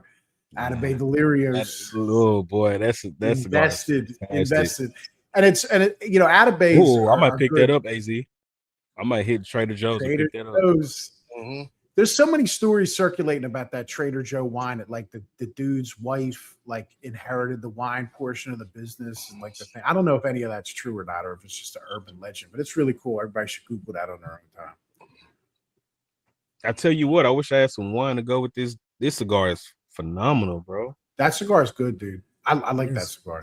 This cigar is fire, I really bro. do. I did buy a box of that after smoking it. Look, Caesar, I was kidding. That oh my god, fucking No, AZ. Trader Joe does not sell Chateau Prion. I didn't read it. It's nuts. I will tell you, man, the last opus, but it was over and everybody was saying this, and Carlito got up and he was walking around. I went and sat down where Carlito was because we were all standing around with like shit to get signed and all the hoopla and the band and all that stuff. And he had a empty bottle of Chateau Lafite sitting next to him. I was like, oh, I know why this guy's feeling good, man. He was, but you know, drinking a good shit, man. Drinking a good shit. That's my man, man. That's my man. Hey, listen, anytime I'm with Skinny, the king of Philly. You know, we got to dig into that too. We for sure got to dig into that story because you call Skinny the mob boss of Philly. The mob. Get out of here. I know nothing. Everybody wants to try to claim this mob shit. They love the machismo of it, man. I'm just a guy from Philly. Like I said, I know how to move out here. Yo, he knows how to move out here. He's the king of Philly, man. The king of Philly. But I will say, man, Todd's saying, what stands out to you about the Royals?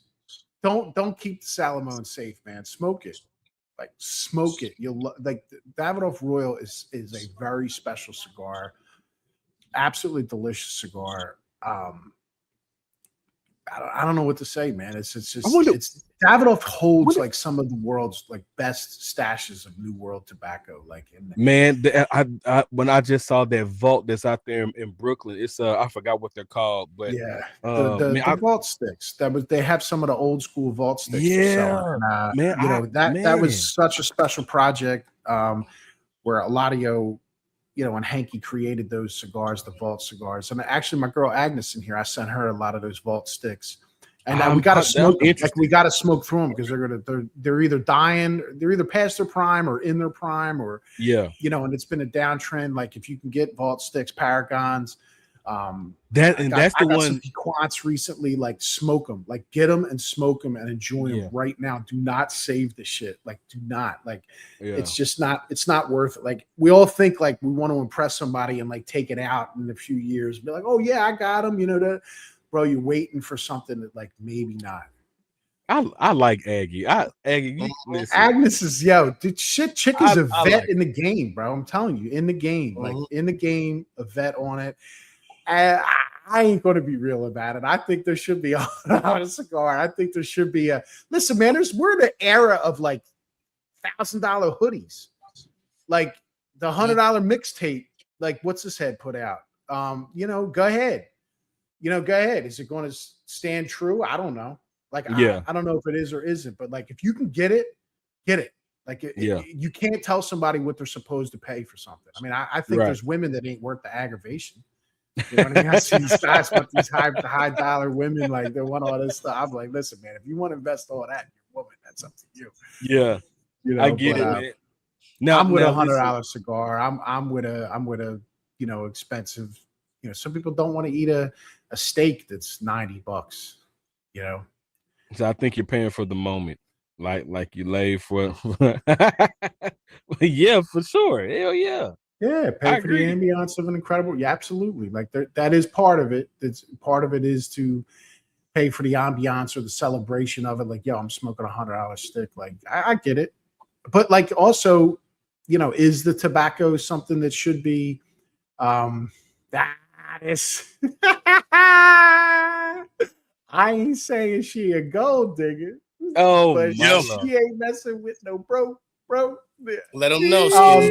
Let him know. Now I think a guy should like show up a little for his babe, and the babe's got to feel it. Like it's all about the feeling. Like you can make a girl feel real special with something expensive. You can make a girl feel like crap at a super expensive meal. Like the vibe is like most of it. Like and as a guy, you should have the game to make him feel,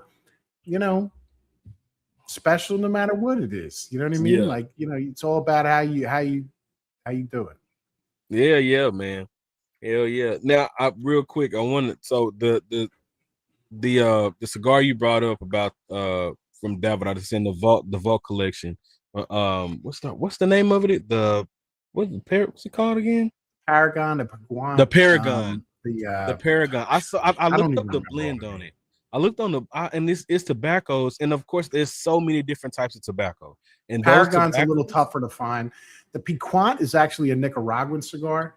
Mm-hmm. That came out in a 60 gauge and I believe a 50 gauge. I was able to get some bundles lately of the Paragon in a 652, which was a third size they made of it, and they made it on like a special release. They're all really good. Very, Davidoff would play around and make some cigars and play with the tobacco. And man, I think projects like that are important, and I think you should look for some upcoming from them. And Davidoff needs to get back into that, having fun with it. Because tobacco is fun, cigars are fun, and Davidoff, I think, is going to lean into that and start to have more fun. And the more that they do that, and the more that they showcase their tobacco like that, like I don't think that the Chef's Edition was that fun. I think the cigar was great. A lot of that cigar got wrapped up with the promotion of it in the we got all these master chefs and we got them together and we did this and that. Like I get it, but that's fun to a certain extent, but you got to be into these like Michelin chef dudes and all that kind of jazz and blah, blah, blah, blah, blah. But, get them things out there. Like I said, throw the jab, throw it out there, do some content. Like we love when we hear that like Dave Chappelle went to like an amateur night and like grabbed the money. Yeah. Like that. I love that shit. Like I think that a big guy like needs to do that. I think they do need to come around there. And I think that, Chef's Edition packaging. It was like so cool. Like I can't get rid of it. Like I love it. I love what they did with the Winston Churchill. I didn't think that art edition was that great of a cigar. I love the Vitola. It did get better. It did get better over time. It got better, but it still wasn't. It was. I would smoke a box of Chef's Editions before I pick up that one. Yeah. I do have a full box still in a plastic of that Winston Churchill. I smoked through one box, and I'm definitely keeping the other box, and I'm looking forward to smoking through it. But the Chef Edition, I do. I have like 5 left. I'll finish that. I actually still have one Chef's Edition from the previous Chef's Edition left, and I did throw away the box, and I wish I did keep it. Sometimes you get these things where you just like start cleaning out and throwing away stuff, and that was a really special box too. I love that presentation. I love what Davidoff does with it. I think they should have fun with it, and when the consumer's paying for it, don't feel like you got ripped off. The horse was beautiful. It was a special box, and that cigar is doing good. Yeah, you gotta get. Remember, State Property from Philly when they were like, you gotta buy 3, 1 for the crib, 1 for the car, and 1 to keep in the plastic because it's a classic for you bastards. Now you know what, Skinny. I got a question. Do you think that we'll ever see in our lifetime? You think we'll ever see a collaboration between Fuente and Davidoff? That's interesting. I mean, if they did so happen to drop a cigar, I think that shit would be fucking phenomenal. I don't know if they want to. I just think they're going to be. Both brands should be very careful of who they affiliate with. And yeah, it is Agnes's forte, man. Agnes also does the. She's an Ash Heel. She's the one on the Ash Heels podcast. If you ever listen to it, which comes out of Two Guys Smoke Shop in in New Hampshire. If you listen to Ash Heels, there's like a she's got that real cool like sexy sounding voice with the accent. Agnes is on that podcast too. That Fuente Padron collab better not give me. So the Fuente Padron collab, I have one in the cardboard box still. Never undid the tape on the box. I still have the box with the 13 logo on it. And I'm looking forward one day to taking that out with some special people. And maybe you'll come there, AZ, and smoke one day. You'll come out of the back cave. Well, I know somebody who is going to be smoking an expensive cigar soon. Eno going to be smoking an expensive cigar soon. That damn that Oro Blanco. Oh, what a cigar, dude! I mean, there's a listen. That's a 650 on the first one, or 600 on the first one, and 600. 750 on the second one, man. Listen, AZ said that I'm not coming. Hey, fucking AZ, man. May 30th. May 30th, bro. It's coming. You're smoking an Oro Blanco May 30th? May 30th. Hey, that's graduation date. His boy graduated. Definitely, dude, enjoy it. Just get everybody out of your face. Like I had an at home by myself moment every year with that cigar. And that cigar deserves it. He's taking a puff of that cigar. He has no choice. Yep. A puff. Man, will you go in your pockets and get a cigar? Listen, man, that cigar is 18 years worth of 19 years of my Oro Blancos are from Greenwich, Connecticut. Listen. I did not get that from a shop in New Jersey. Okay, AZ. Oh, I know what he's talking about now. I did not get that from a shop. Actually won that shit in a raffle. So listen, I'm not dropping no 650 on a cigar. Like I always say, the way my child support work, I can't spend more than child support. Hey, listen, everybody, I'm about to put out this LFD Double Lajero. Like honestly, if you have not, this cigar gets this like spooky, it's super strong kind of a thing. This is a absolutely beautiful, strong cigar. And if you haven't smoked a Double Lajero lately, smoke one. Hell yeah. Yeho number 3. All right. My God, what a cigar. What a cigar. I think it is the king of selected tobacco. I don't, you know what? Now that is the one from Alfonso I have not had. Oh my God. Man, I wasn't with the Warped Blanco, but like cats love them. And if you love them, like I want to see you smoking it. Like smoke it if you love it, man. I wasn't in that cigar. Him and JD can enjoy that one. Yeah, right. But I did like that. I did like that cigar in the Toro and in the Corona at release. I've had some good Cocodrillos. I really have. Oh yeah, man. Now I don't know. Have you smoked the Croc Bites yet? I haven't smoked the Croc Bites. No, I'm not going to smoke it. I'm not a. To me, that's just that gets to me to qualify as short format, and I've tried bundles and found bundles that I'll smoke to like reset, but I've never found a great short format. My favorite short formats are Villiger Exports, Ashton Half Coronas, the little petite Tatuaje Blacks are pretty good. Yeah, I wouldn't know if you want to call that. Those black cracks are cracked. Those are great for especially for at work. Yeah. Listen, those are perfect. The ones that come in a 50 rack. Yeah. Yeah, a 25-minute smoke. You know, Illusione has a cigar like that. You know what? So when it, and that's another thing too. Illusione is of course they're OGs in the game, and but when it comes to, they don't do a lot of marketing like a Drew Estate. That they don't hold, but Illusione when you know Illusione. I think they're one of those brands. I mean, are they still? Would you still consider them a boutique brand? Who? You're talking to me? I don't know. I'm not. I never. Who? Drew Estate? Illusione. It's tough because like they got a lot of faces, man. They do. It's very tough. I wouldn't consider them a boutique brand no more. They got a lot of faces. Illusione, that's another one of my favorite brands. I know how much people hate Candelas, and I know how much people hate fucking Candelas, but Illusione, they make a Candela that's fucking fantastic, bro. Like, it's exactly how Candela is supposed to smoke. And shout out to Illusione, man. They make some good shit, man. They really do.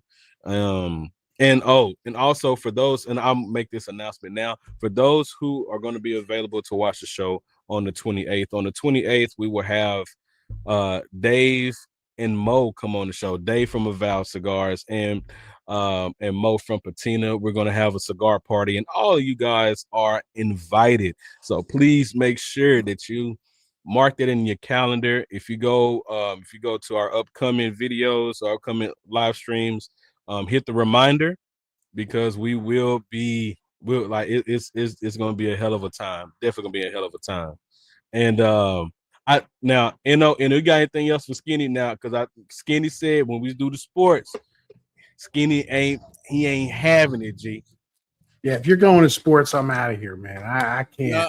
No, like honestly, like I can't talk about the NFL draft. Just let it all play out. Let it all do its thing. Let it all get to the end of it. Like and, let's see what happens on the field. I never was into like them 24/7s with the Mayweather fights.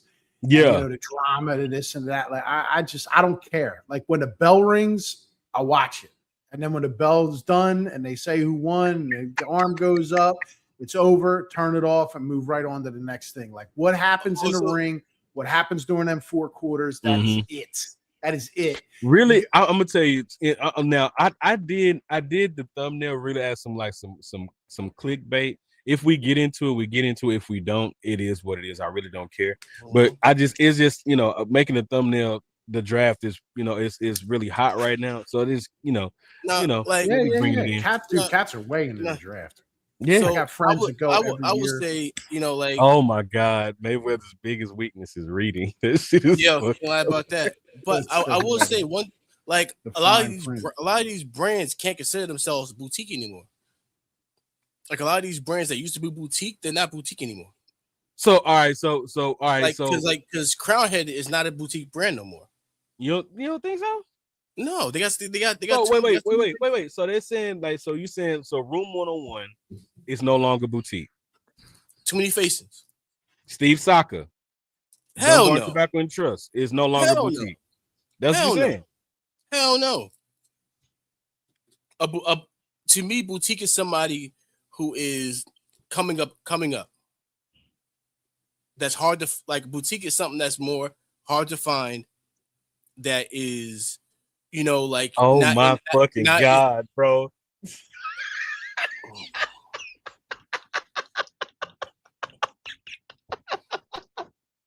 Any barber. Listen. Oh my god, bro. Oh, hey, look, is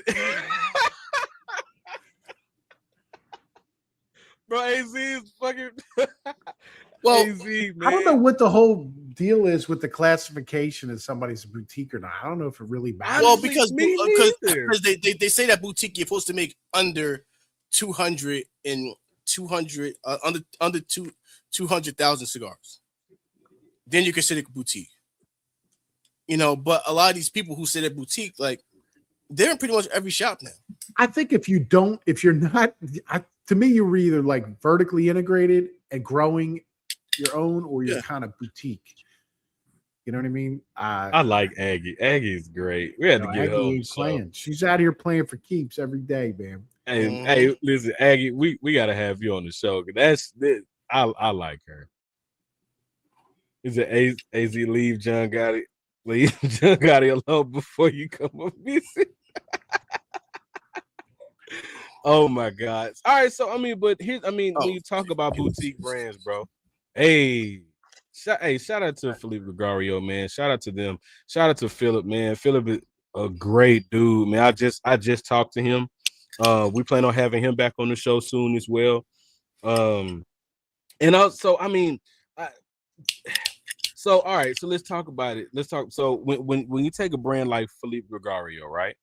Some people I have heard people say that Felipe Gregario is a boutique brand. Would you agree? He's not everywhere. He has a factory though, correct? He has a factory, but he's not everywhere. It's hard. It's not. Like, you know, Kellner has a factory, but he's buying tobacco, so then it becomes this whole thing. But I don't know what the definition really matters for. Like, is Metallica a garage band? Like, they started in a garage. Man, you know, like Skinny, man, people have arguments over this shit. Like whether, no, this brand is a boutique. No, it's not. Yes, it is. I'm like, why are we arguing about this? Like, why does it matter? Are either one of you getting paid by this unproductive brand? It's not a productive conversation. Toyota is not a boutique car. Bugatti, it could be, but they, you know, is Bugatti boutique? I mean, but the Bugatti's got, you know, Audi that they cooperate with, and they get engines and they do this and that, and you know, like I don't know. I mean, because I don't know what it matters. I heard people say before that, like even Atabay, they said Atabay is a boutique brand. Are they? Are they? He's doing some very boutique aging type stuff, like a boutique. What is a boutique? You can't find them in clothing, right? Like, right. So you were a boutique if like you weren't franchised to the point where you were only rep. Mm-hmm. So if you go into the great J. Crew store, they're not a boutique. A boutique gets clothing, I guess, from like designers that make their own stuff that don't have their own outlet to do it. But like, is Vineyard Vines a boutique because Vineyard Vines started as a small thing and now they're wherever? Like, oh my God. I mean, listen, is the cigar good, and like leave it at that. Facts. I agree with you, Skinny. And then what Agnes is saying, Rocky Patel is my dude, bro. I'm right there with you. Like, I don't not like any of his cigars, but I love the hustle. Like, he's a grinder. He built that brand on flat foot hustling. Like, he did. Being on the road, being with them smokers, pushing his thing, making it. Yo, they were like, Rocky Patel was like one of those things where like guys would get together and be like, yo, we're going to be up here. We're going to smoke Rocky Patel's. Like how people say they Google stuff. Like Rocky Patel was like, we're going to get together and smoke Rocky Patel's. And that was like a whole thing. And that was for the whole brand. But like even with Fuente, we don't say we get together and smoke Fuentes, but we'll say, yo, we're going to all come up and smoke Opus. Right. You know we got Fuente Fridays. Yeah. But they have a whole Instagram page dedicated to just Fuente Friday shit, and they have a huge following. Yeah, if the NFL can own a day of the week, why not him? They do. It's called Sunday. Mm-hmm. Yeah, I mean, listen, I'm not hating on none of it. Like I'm not hating on none of it. Like Rocky Patel, he does, like, in my opinion, I haven't had the best experience with his cigars, but the man knows how to keep his name relevant in the cigar industry. He's kind of honest. I look at Rocky Patel. I'm gonna tell you, I look at Rocky Patel like the Jerry Jones of the cigar industry. Well, I would say this, Fred. I think Rocky is a great it's a great beginner cigar. Yo, man. Hey, Aggie said I have Atabay Fridays with my boss. Absolutely. Let's go. Atabay Friday. Yo, I fuck with it. Like, man, I was back home in New Rochelle cigar lab. Yo, it was like 8 dudes smoking a Rocky White. And they were like, a Rocky White, it never lets me down. A Rocky White. I'm like, oh my God. Rocky Patel is N.O.'s second favorite Patel. Hey, the jokes keep rolling. You talking about Cash Patel, right? Somebody Cash Patel. Yo, I'll go drinking with Cash Patel anytime. So, Skinny, I gotta ask you, your all-time favorite opus. What is your all-time favorite opus? My go-to opus is the Reserve de Chateau. Just straight regular opus, RDC 7 by what is it, 47 or 48? Like that's my favorite size. That's my favorite opus. Number one go-to. Stock them, buy them anytime I see them in boxes of it. Let them sit, rotate them out.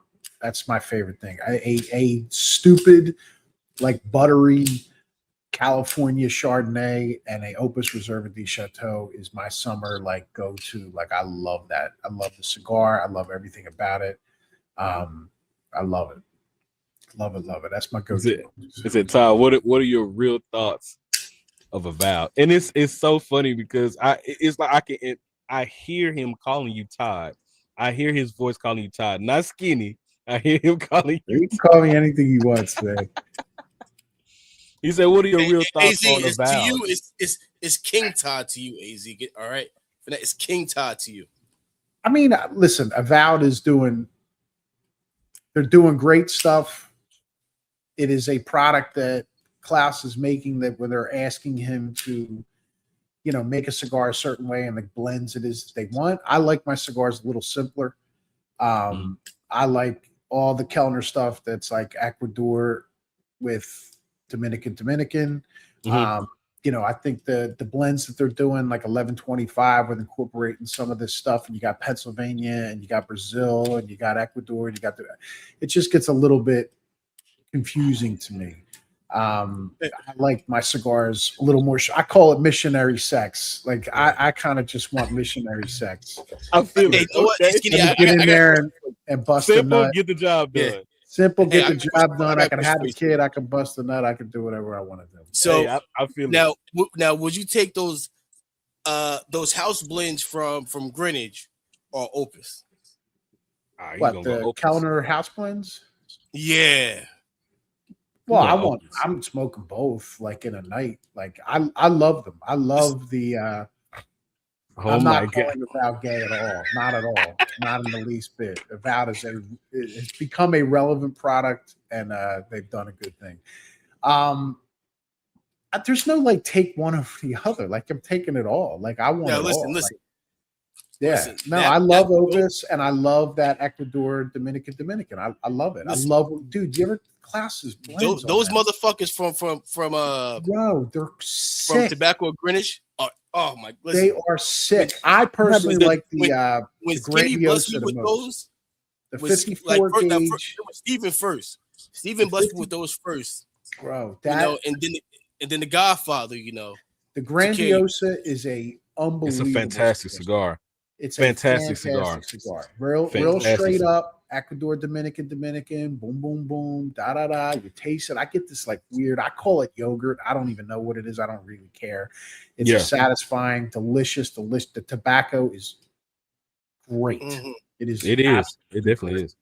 Now the Titans of Tobacco, because I know you're going to that event, right? Mm-hmm. So did they? I don't know if they didn't talk about that at PCA or anything. I didn't see anything about it. Nah. So it's an event for the shop, but Mike basically, has been doing events for years. I've been going to his events for many years.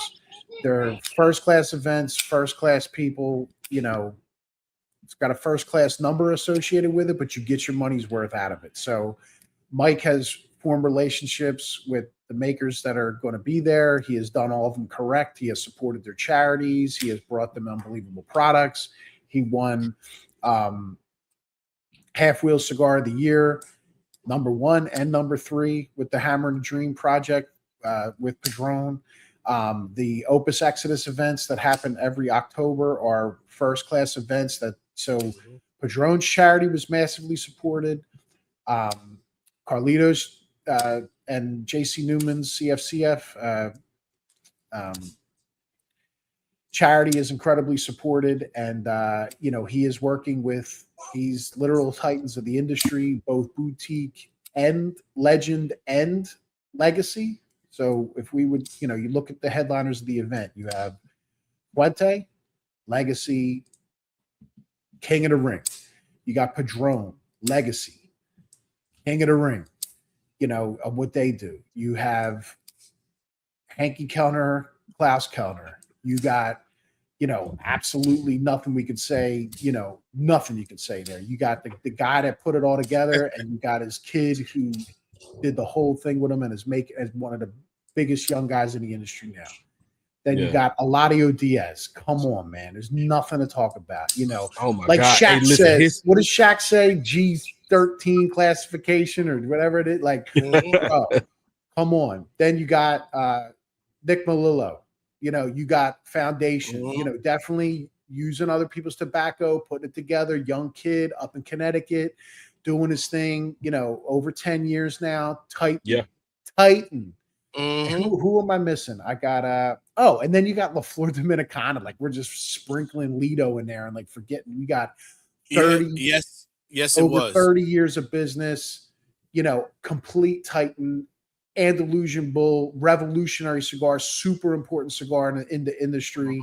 You know, unbelievable credibility. I mean, you got these people together for one event. This event is so important to have all those people in one place to celebrate these guys as the Titans. Like, I literally, like, I don't even want to be like a dork. Like, we're, you know, we call ourselves cigar nerds or whatever it is, but like, bro, these cigars have been there with me growing up and have been so important and, you know, have done so much for me. Like, it just in my life, through my life, taking me through so many places, watching the accomplishment of these things, to be able to celebrate these companies, these people, these discoveries they've made in tobacco, these things they've been able to grow and blend, like this, bro, like this is it. Like, this is what it is. Like, and that being able to put an event like together like that, while it does have something to do with like ticket price or whatever, you can have all the money in the world. Like,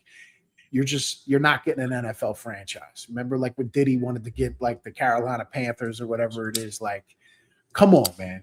Like, you just can't. You can have all the money in the world, but like it's our country. You are knighted. They said that in the TV show Billions. If you want to be knighted in American culture, you get an NFL franchise. Like, that is like one of the biggest things you could possibly get as a successful business person. The guy that owns Home Depot, Robert Kraft.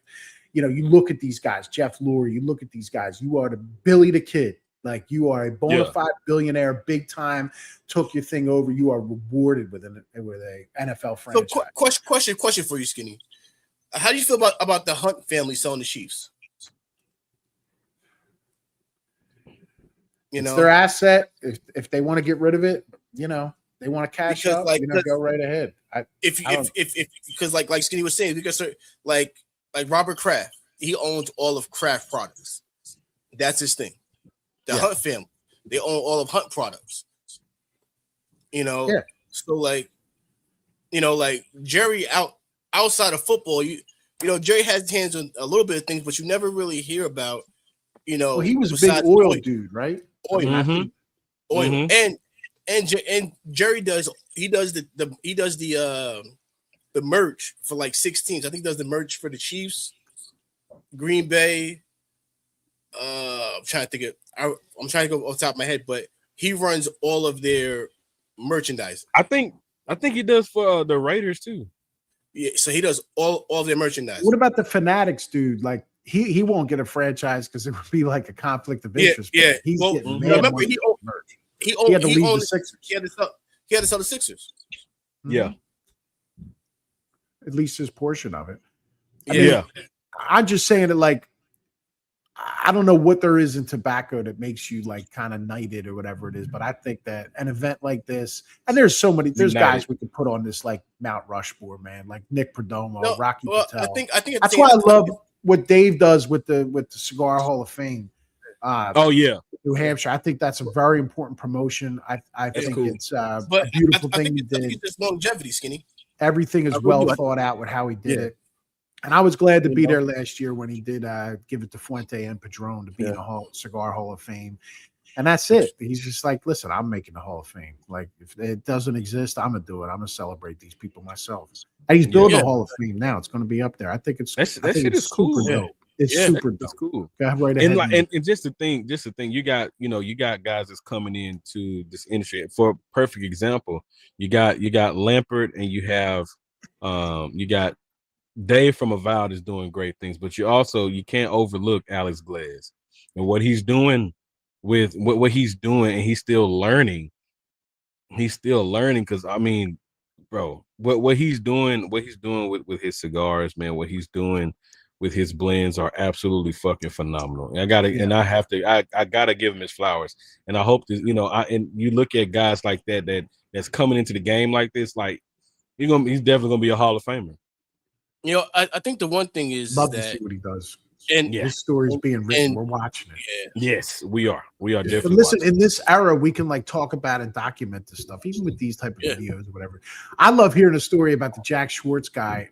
Billy was talking about how like 30 years ago, 31, 32 years ago, he was at PCA, which wasn't called PCA back then. And there was Lito Gomez with a folding table talking about his new brand he's starting up called La Flor Dominicana. And, the other guy had just had Jack Schwartz, and it was an older shop, and he ran into a guy. They were like two guys, like free at a table that just like, made a connection. And then here it was all these years later.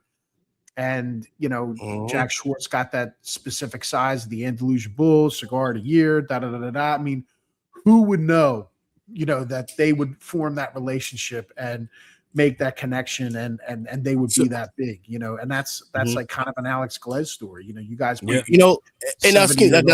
now, do you feel like the cigar of the year for Cigar Aficionado is a wait a gift minute? from Dave Garofalo is a godfather in the industry. You got a great He is. mentor there, man. That's my man. That's why I'm glad him and Alex Glez,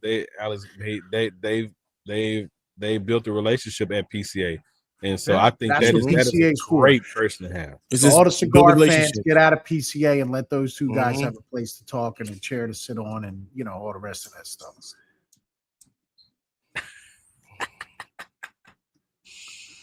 Hey, listen. Now we didn't. We got too caught up in the cigar talk, so we ain't talking any sports tonight. But not yet. Yeah. We'll talk some sports when we get into the Discord. If you have not signed up to our Patreon, you get full access to our Discord and all that good stuff. Then we'll talk more of that sports shit there.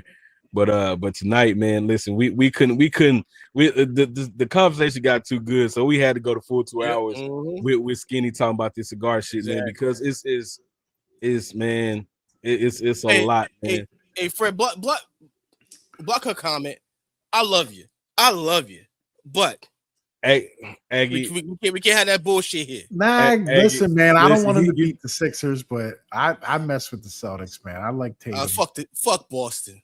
Fuck Dude, Boston. Listen, like classic let Knicks basketball win. Let basketball win, man. Hey, listen, it's not about that. I hate Boston as a city. God damn. What the fuck did they do to you? You know what they did. You know what? Like here's the thing about that shitty place called Boston. All right. Anytime somebody leaves they were talking shit about Brady when he left and went to Tampa.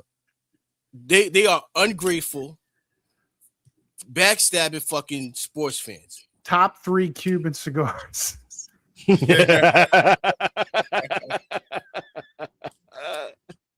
All 3 were provided by AZ. It would definitely be the Cohiba Lancero, which I'm not even a big Lancero dude. That cigar, I always say the beginning of that cigar, the first 2/3 of that cigar were the orgasm, and the last third of that cigar was the cigarette after sex. That was one of the most unbelievable experiences I ever had smoking a cigar. I thank him so much for that. I don't know if I'll ever have it again. Wow. And then would probably be some Epicures I had, which were unbelievable from him. And I don't have a third. I can't speak on a third. I just can't do it. Not the QDs, not the Trinidads. But those 2 cigars stand out a lot for Cuban. Cubans, the tobacco is just unbelievable, man. Yeah. It's so delicious. Yeah, definitely, man. I look forward to, when able to kind of dig deeper into the Cuban brands and dig because I've like being able to experience the the Condorcets, the Trinidad's, and all that stuff. I look forward to trying them because I've heard so many people speak highly for those who have smoked those brands, and like because I mean I've had the pleasure of smoking that Wild Churchills and all that shit like that. Yeah. I mean, fantastic fucking cigars, man. And the Fantastic. Atabey Black Delirio, she's saying, is an Atabey orgasm. I still have the Ritos, and I got a box and a half of them at the house. I gotta try them Delirios. If you're saying, listen, I'll tell you this. All when it comes to United, it's all about. For me, I'm a Byron guy. Byrons are oh my god, amazing. I'm into the. I actually like the Distinguidos more than the Atabey Black, and Alfonso and Yayo is it. I just the number 3, right? That's what you're talking about. I mean, I'll smoke any one of them, but the Añejo and the Atabey and the Distinguidos are that's my two. That's my two. Atabey, I'm not saying it can go away or whatever. That's a really important cigar brand, but those two are definitely my favorite in selected. I'm not gonna lie. I wasn't a big fan of Atabey Black. I'm just hey yo, this I wasn't. I'm a fan. Wasn't a fan of it. I'm a fan of it. I'm a fan of the Atabey. I am too. Important cigar. What didn't you like about it? What was it about? Well, not saying that you just didn't like it, but knowing that you weren't a big fan, what was it about it? I just got cedar the whole time. I wasn't impressed by it. I just got cedar. Just cedar. That's it. It was like you, bro. You got to try it again, though, dog. You got. Hey, maybe I do. Just leave it alone. You ain't got to come back to it. Smoke a high clear castle.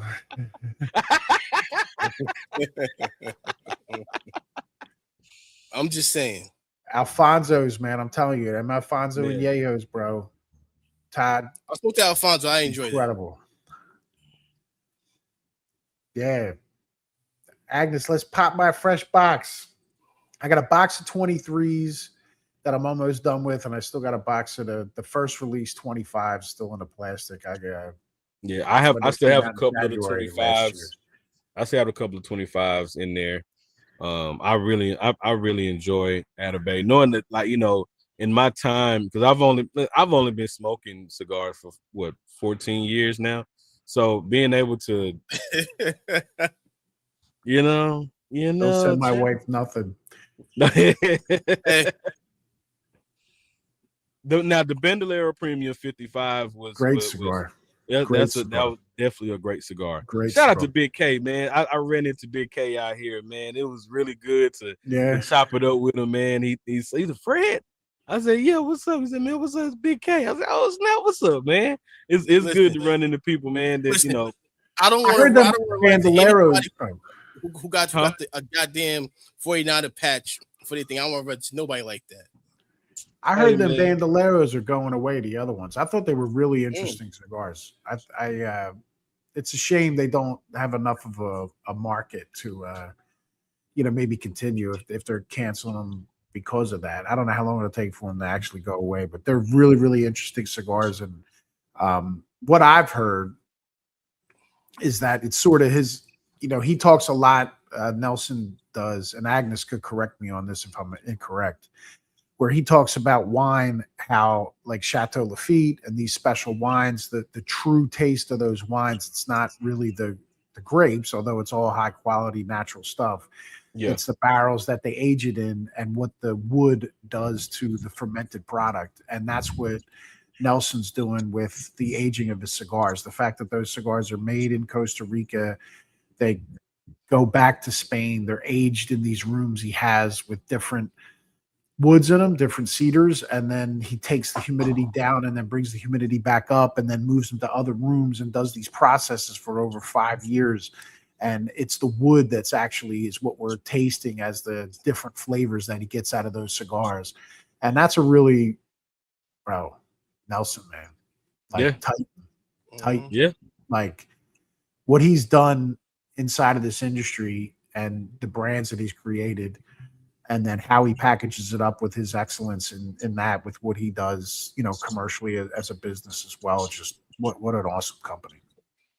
Yeah, I tell you what, man. And I smoked my last Eladio Diaz Rare Finds. The I don't know which one it was. 1229. Was the 1229? Yes. Oh my lord, that cigar is phenomenal, man. It's one of my favorite Corojos, man.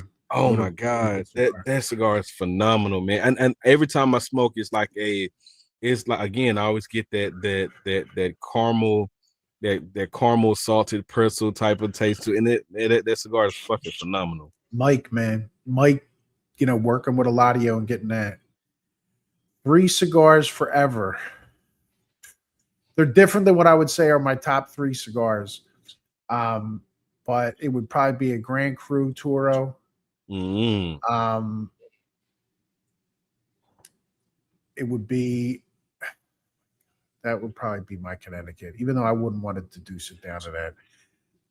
I would probably take that over to Diamond Crown, even though this is terrible. It'd be Opus RDC. I definitely want an Opus RDC. I would want that. And then I would do, I still haven't found my Cuban that I would have to have in there. I would probably end up doing without a Maduro.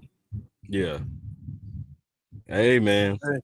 Your 3 cigars forever. Which one? What 3 would it be? The 2 that Skinny gave me from Tobacco House of Greenwich, and a fucking in my Byron. The 22nd. Yeah. Okay. All right. Yeah. Listen, that Tobacco Greenwich, man, that one right there, it just make you stop just what you're doing, like when you smoking that shit and you just look at it like, god damn, Yeah. Top 3 budget cigars. Skinny, you go first. What's your top 3 budget cigars? I would have to put a Quorum in there. I probably end up taking a Quorum Maduro. Mm-hmm. Over the classic. I would do the La Flor Dominicana Suave, the new Suave. Mm-hmm. That new Suave, man, in the Maceo. This Suave is fantastic. Bro, yeah, he did a great job with that. I would consider that because it's only a single digit price point. God, I don't even. Would probably be I think you can get a 8. I would consider like a Cameroon Fuente 858, like a budget cigar. I would need to have a Cameroon somewhere and everything. Yeah. Even though AZ already answered for you. I would go with a it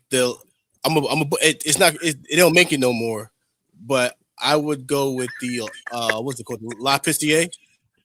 Okay, yeah. From Crown Head. Go to Atlantic, man. Atlantic's blowing them things out right now. Thank you. Yeah, they are. And what's the other? And I like the El Raymundo, The Appointment. Okay, like that one. And then I would go with the Illusione Habano. Okay. That motherfucker right there. I mean, this Tatuaje Baroku Blue. I mean, you can get these things for like $10. These are. I like that cigar a lot. Baroku Blue number 2 is a. I picked up like 2 of those when I was down in Philly. You get a box of these for like under a deuce. Freaking great. Really good. Now, for me, the Nicaraguan series by AJ. It's a fantastic cigar. He's talking about the Davidoff Nicaragua Box Tres Toro. That is such a good cigar. Let's see. The Rose Sharon is a good cigar. The Rose Sharon, now I like the Jacob's Ladder better. Jacob's Ladder, and I had it in the Brimstone. The Brimstone was that was my go-to. The other two, oh my god, the other two.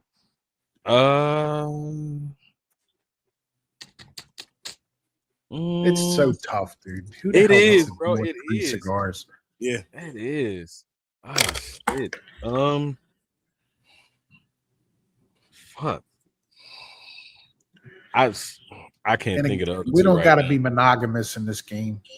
Yeah, Hey, that's You're right hard, about that. man. It's hard, man. But it'll be something older crown heads. Oh well, I'll go Popetta. I'll smoke Popetta. They're not so many expensive. great cigars, man. It is, So man. It So is. many great It's cigars. hard. It's It's such a hard, great bro. the product we're getting right now. When I was a kid, I tell you what, I don't even know what we're talking about anymore. The biggest game changer in this whole thing to me, and the most underrated, somebody was saying underrated, Boveda. Nothing has changed the game No. like Yeah. Boveda, bro. Right. Like I have lost humidors full of unreplaceable, really good tobacco and product because of getting humidity correct. Like the fact that you can now just throw something into a humidor and keep an entire humidor full of cigars perfect for that long of a period of time has absolutely changed everything. And I think has helped make this industry grow more than anything is Boveda. Boveda is the most underrated thing in all of tobacco. Is Boveda. It is facts. Absolutely It definitely incredible. is. All right, so AZ, as he said, worst cigars you have smoked this year. I'm not even touching it. I'm pretty sure AZ has the answer for that right there. I'm sure he does. I'm sure he does. I'm It's sure he not bad. does. They just weren't for me. Yeah. Professional. You know what? Like I would say this, man. That Blue Label AJ is really fucking good. I really enjoyed that one. Was that the Sanyo from AJ? I don't know. It's a blue. It's his newest release, the Blue Band one. It is. It's a lifesaver for a graying dude like me. Boveda is an absolute lifesaver, dude. And my humidor ain't a terrarium. I mean, you know, it was like a hot day. It was 70 degrees. Ain't nothing happening, man. Get out of here, man. Now, all right, y'all, check it out. Fire stick. Which one was it? The Sanyo. Oh, the Sanyo. Okay. That's a fire. That's a fire stick. Y'all listen. All right, so we about to get ready to end the show. Before we end it off, a couple of things. May 16th, we're gonna have a brother of mine. His name is Eddie. Eddie is the owner of a bourbon called Pagoda. We're gonna talk all things bourbon on the 16th. Really excited about that. Bring a little different feel for all my people that are bourbon lovers. It's super exciting because he does make a cigar blend, and hopefully we get a chance to experience that on the show. And on the 2nd, May 2nd, we're gonna have Klaus Kellner. He'll be pulling up on us on the 2nd. Really excited to get a chance to talk to him. That's huge, man. That's really huge. Because I love what Kellner's doing right now. They're fucking phenomenal. And so we're gonna be able to talk to him on the 2nd, and on the 28th, of April, 28th, we're gonna have a cigar party. We'll be hosting Dave of Avowed Cigars and Mo of Patina. They're two really good friends. A lot of people don't know that they're really good friends, and the fact that we get a chance to have both of them on the show is going to be fucking phenomenal. So yes, everybody, this is your personal invite from us. You are invited to join us. It's going to be a phenomenal show. Going back to Klaus Kellner and Agnes in here, you know, I was talking to Dave Garofalo in Tampa a couple weeks ago, and he talked about when Klaus was a little kid. You know, he took Klaus bowling. I love that shit. I love like hearing about guys, and you know, Dave took like a, you know, I don't know what he was, 10, 11, 12, whatever, you know, taking a kid bowling and hanging out with him like that. I love that shit. Like when guys get together on some like, people doing business, but it's Mm-hmm. business, it's personal. You know what I mean? It's Mhm. business, it's personal. And I love those long-term, deep connections. And that's what it is. It ain't about saying this cigar sucks, this cigar is this, Yeah. everybody like be positive out here. Like, there's guys into some cigars you don't like, whatever. Whatever. It's whatever, man. Yeah, it definitely is. Oh, but and also before we go, Inno and Skinny, we always end off.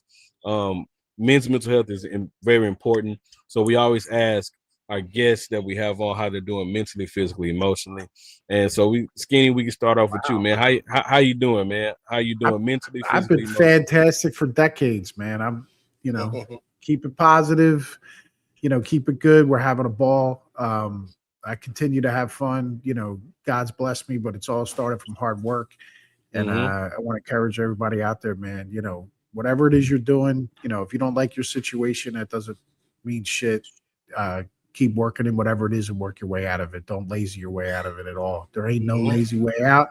I don't care how you vote or what you want to do. You better work your way out of your situation because everybody out here getting it, doing it. Like, if you want to inherit it, and even if you look at like people with all these inheritance and all this money they got through, businesses they got and all that stuff, like somebody worked.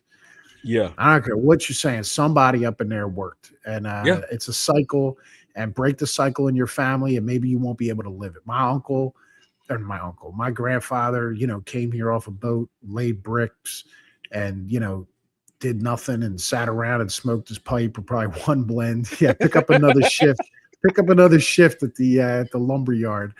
He smoked probably the same blend on the pipe and sat in this little house he bought and whatever. And, I'm running around here, doing bigger and, doing different shit, whatever it is. Yeah. But I do it for him. You know what I mean? And hopefully my son will do the same thing. And, everybody just work your way out of it, man. Don't be fucking looking for somebody to do some shit for you. Fuck that. No politician's going to fucking help you with nothing. Right. I feel it. All right. Inno, how you doing, man? Listen, honestly, I had a few rough weeks, but Thursday gave me hope. Thursday gave me faith. Thursday gave me the faith that God came down and touched Jerry Jones on his shoulder. Oh said, my God. I'm going to give you a blessing. I'm going to give you a anointed. I am going to give you what you need. You had your prayers. I have heard them, and they are going to be answered this season with Caleb Downs coming to your Dallas Cowboys. Oh, man. I have been through the moon. He's going to roll his ankle in practice. God damn. Listen. Your heathen words crazy word will not discourage my Dallas Cowboys. Just let them hit the field week 1, man. The rest of this stuff is worthless. I am being touched right now. He is talking through me right now. He is talking through me. Oh, okay. He told me to deliver a message. He told me to deliver a message that the Cowboys will sweep the Eagles this year. They will sweep the Giants this year. They will sweep them goddamn Redskins this year. She said, "Let the man dream." She said, "Let the man dream." Let's give him a wave offering in the house tonight. Oh my God! Listen. Never would have made it. In the words of Martin, I have a dream that once again the promised land will be touched. I have a dream. In the words of Martin to Tommy, man, sit your punk ass down. Remember that shit? I wrote this for you, but still, I rise. Oh my God, bro. That is fucking hilarious, bro. Listen, Knicks won tonight. They still going home. Fuck them. But I will have this outfit on again on Tuesday for Mo. because Mo know what time it is. Man, But this like this I is gonna be said, hilarious. like I Same said, outfit. I feel it in my soul. I feel it in my spirit. Yeah, bro. Make He does America that great every year again. for y'all. Y'all feel it In the every words, year. in the words of Don King, God bless America. In the words of Don King, Only in America, baby. only in America, baby. Only America will you see them Dallas Cowboys rise again, and great days will come. And once again, God bless and have a good night. Well, there If we I, go. if I had my American flag like Don King would have, I'll be waving my white flag right now. Yeah, you got the miracles happen, and it's gonna happen this year. Well, shit. It I is mean, gonna on happen this year. that note, I'm okay. I'm doing good. Eno closed out the show. I ain't got shit to say. I don't have shit to say. Fred, you know what, Fred? Hey, is the missus watching the show, Fred? No, she's not watching the show tonight. All right, well, we all know how you feel because you about to make them five. You No, about to man, make them fuck five. You about to be a five time. Fuck you. Five time. You know. Oh my god. You said Listen, this so anything ended can on a happen. low That's note. what I love about the NFL, man. Anything can happen. Football won this year. I can't believe the Patriots went to the Super Bowl, bro. That was beautiful.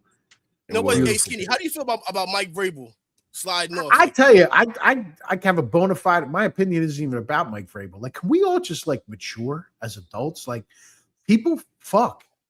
You know what I mean? Like, she's around and they were here. Oh, can you believe 6 years?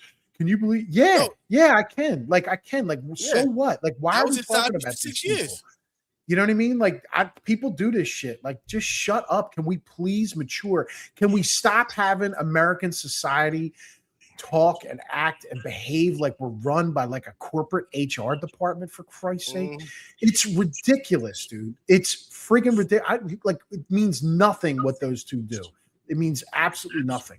It's so stupid. The fact that this is even a story is ridiculous. Can we please mature? Grow the fuck up. Grow up. Shut up, dude. The two of them got together and banged. Like, dude, whatever. They banged for a while. He's got a family. Dude, shut up. Shit shouldn't even be covered. It's such a waste. Then there's one dude yesterday was like, oh, I can't believe the NFL hasn't commented on this. Why? Why? It's not their business. Why? Who cares? The whole thing is so stupid. It's so corny. It's like embarrassing.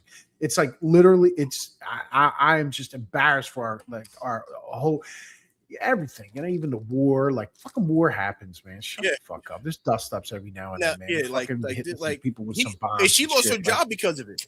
That doesn't make sense. So stupid because they're run by a corporation. Because that's why. Because they're like, oh, this is a whatever. Man, you know.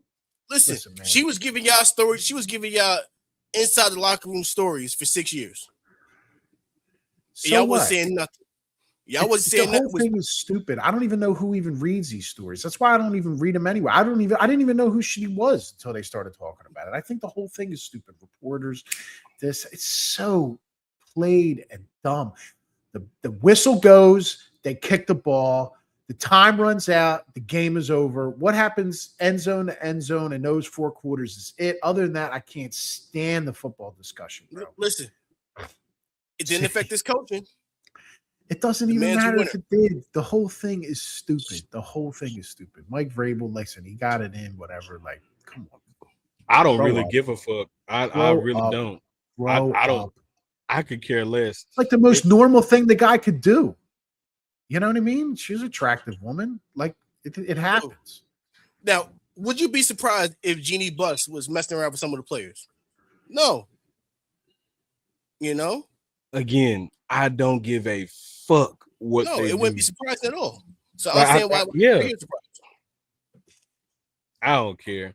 Listen, y'all. This has been a fantastic fucking show. Shout out to Skinny for taking out the time. IG Skinny Money _. Make sure you follow my guy on Instagram, man. This has been a great show, y'all. We appreciate everybody that came through and hung out with us, man. Fred, I got to cut you off real quick, Fred. I'm sorry. What? I just want to say, Todd, I love you, brother. You know that. You my guy. Yeah. You know, like, every time I see you, man, it's always brotherly love. So, you know. Yeah. Since day one. Since day one. Skinny My Ben man. had the invite to the cookout, bro. You know Nah, what I'm yeah. Oh, saying? what man? Yeah, Skinny's been my guy since we first met at the shop, man. In the Since we words first met of at the shop, in the Skinny's been my words guy. of Skinny Joey and Skinny Joey's cheesesteaks, we Yeah, go yeah, you everywhere. already know. We go anywhere, bro. I'll Yeah. go anywhere.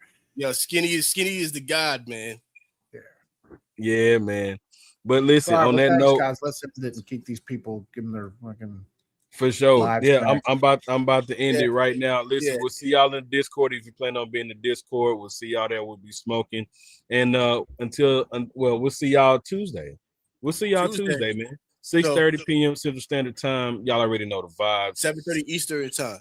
Yes, sir. And- Y'all already know the vibes. Go ahead, And tell a friend to tell a motherfucking friend. Y'all know the vibes already. Go ahead, Fred. Hey, man, y'all stay lit, stay laughing. Avengers out. Peace, y'all. Peace.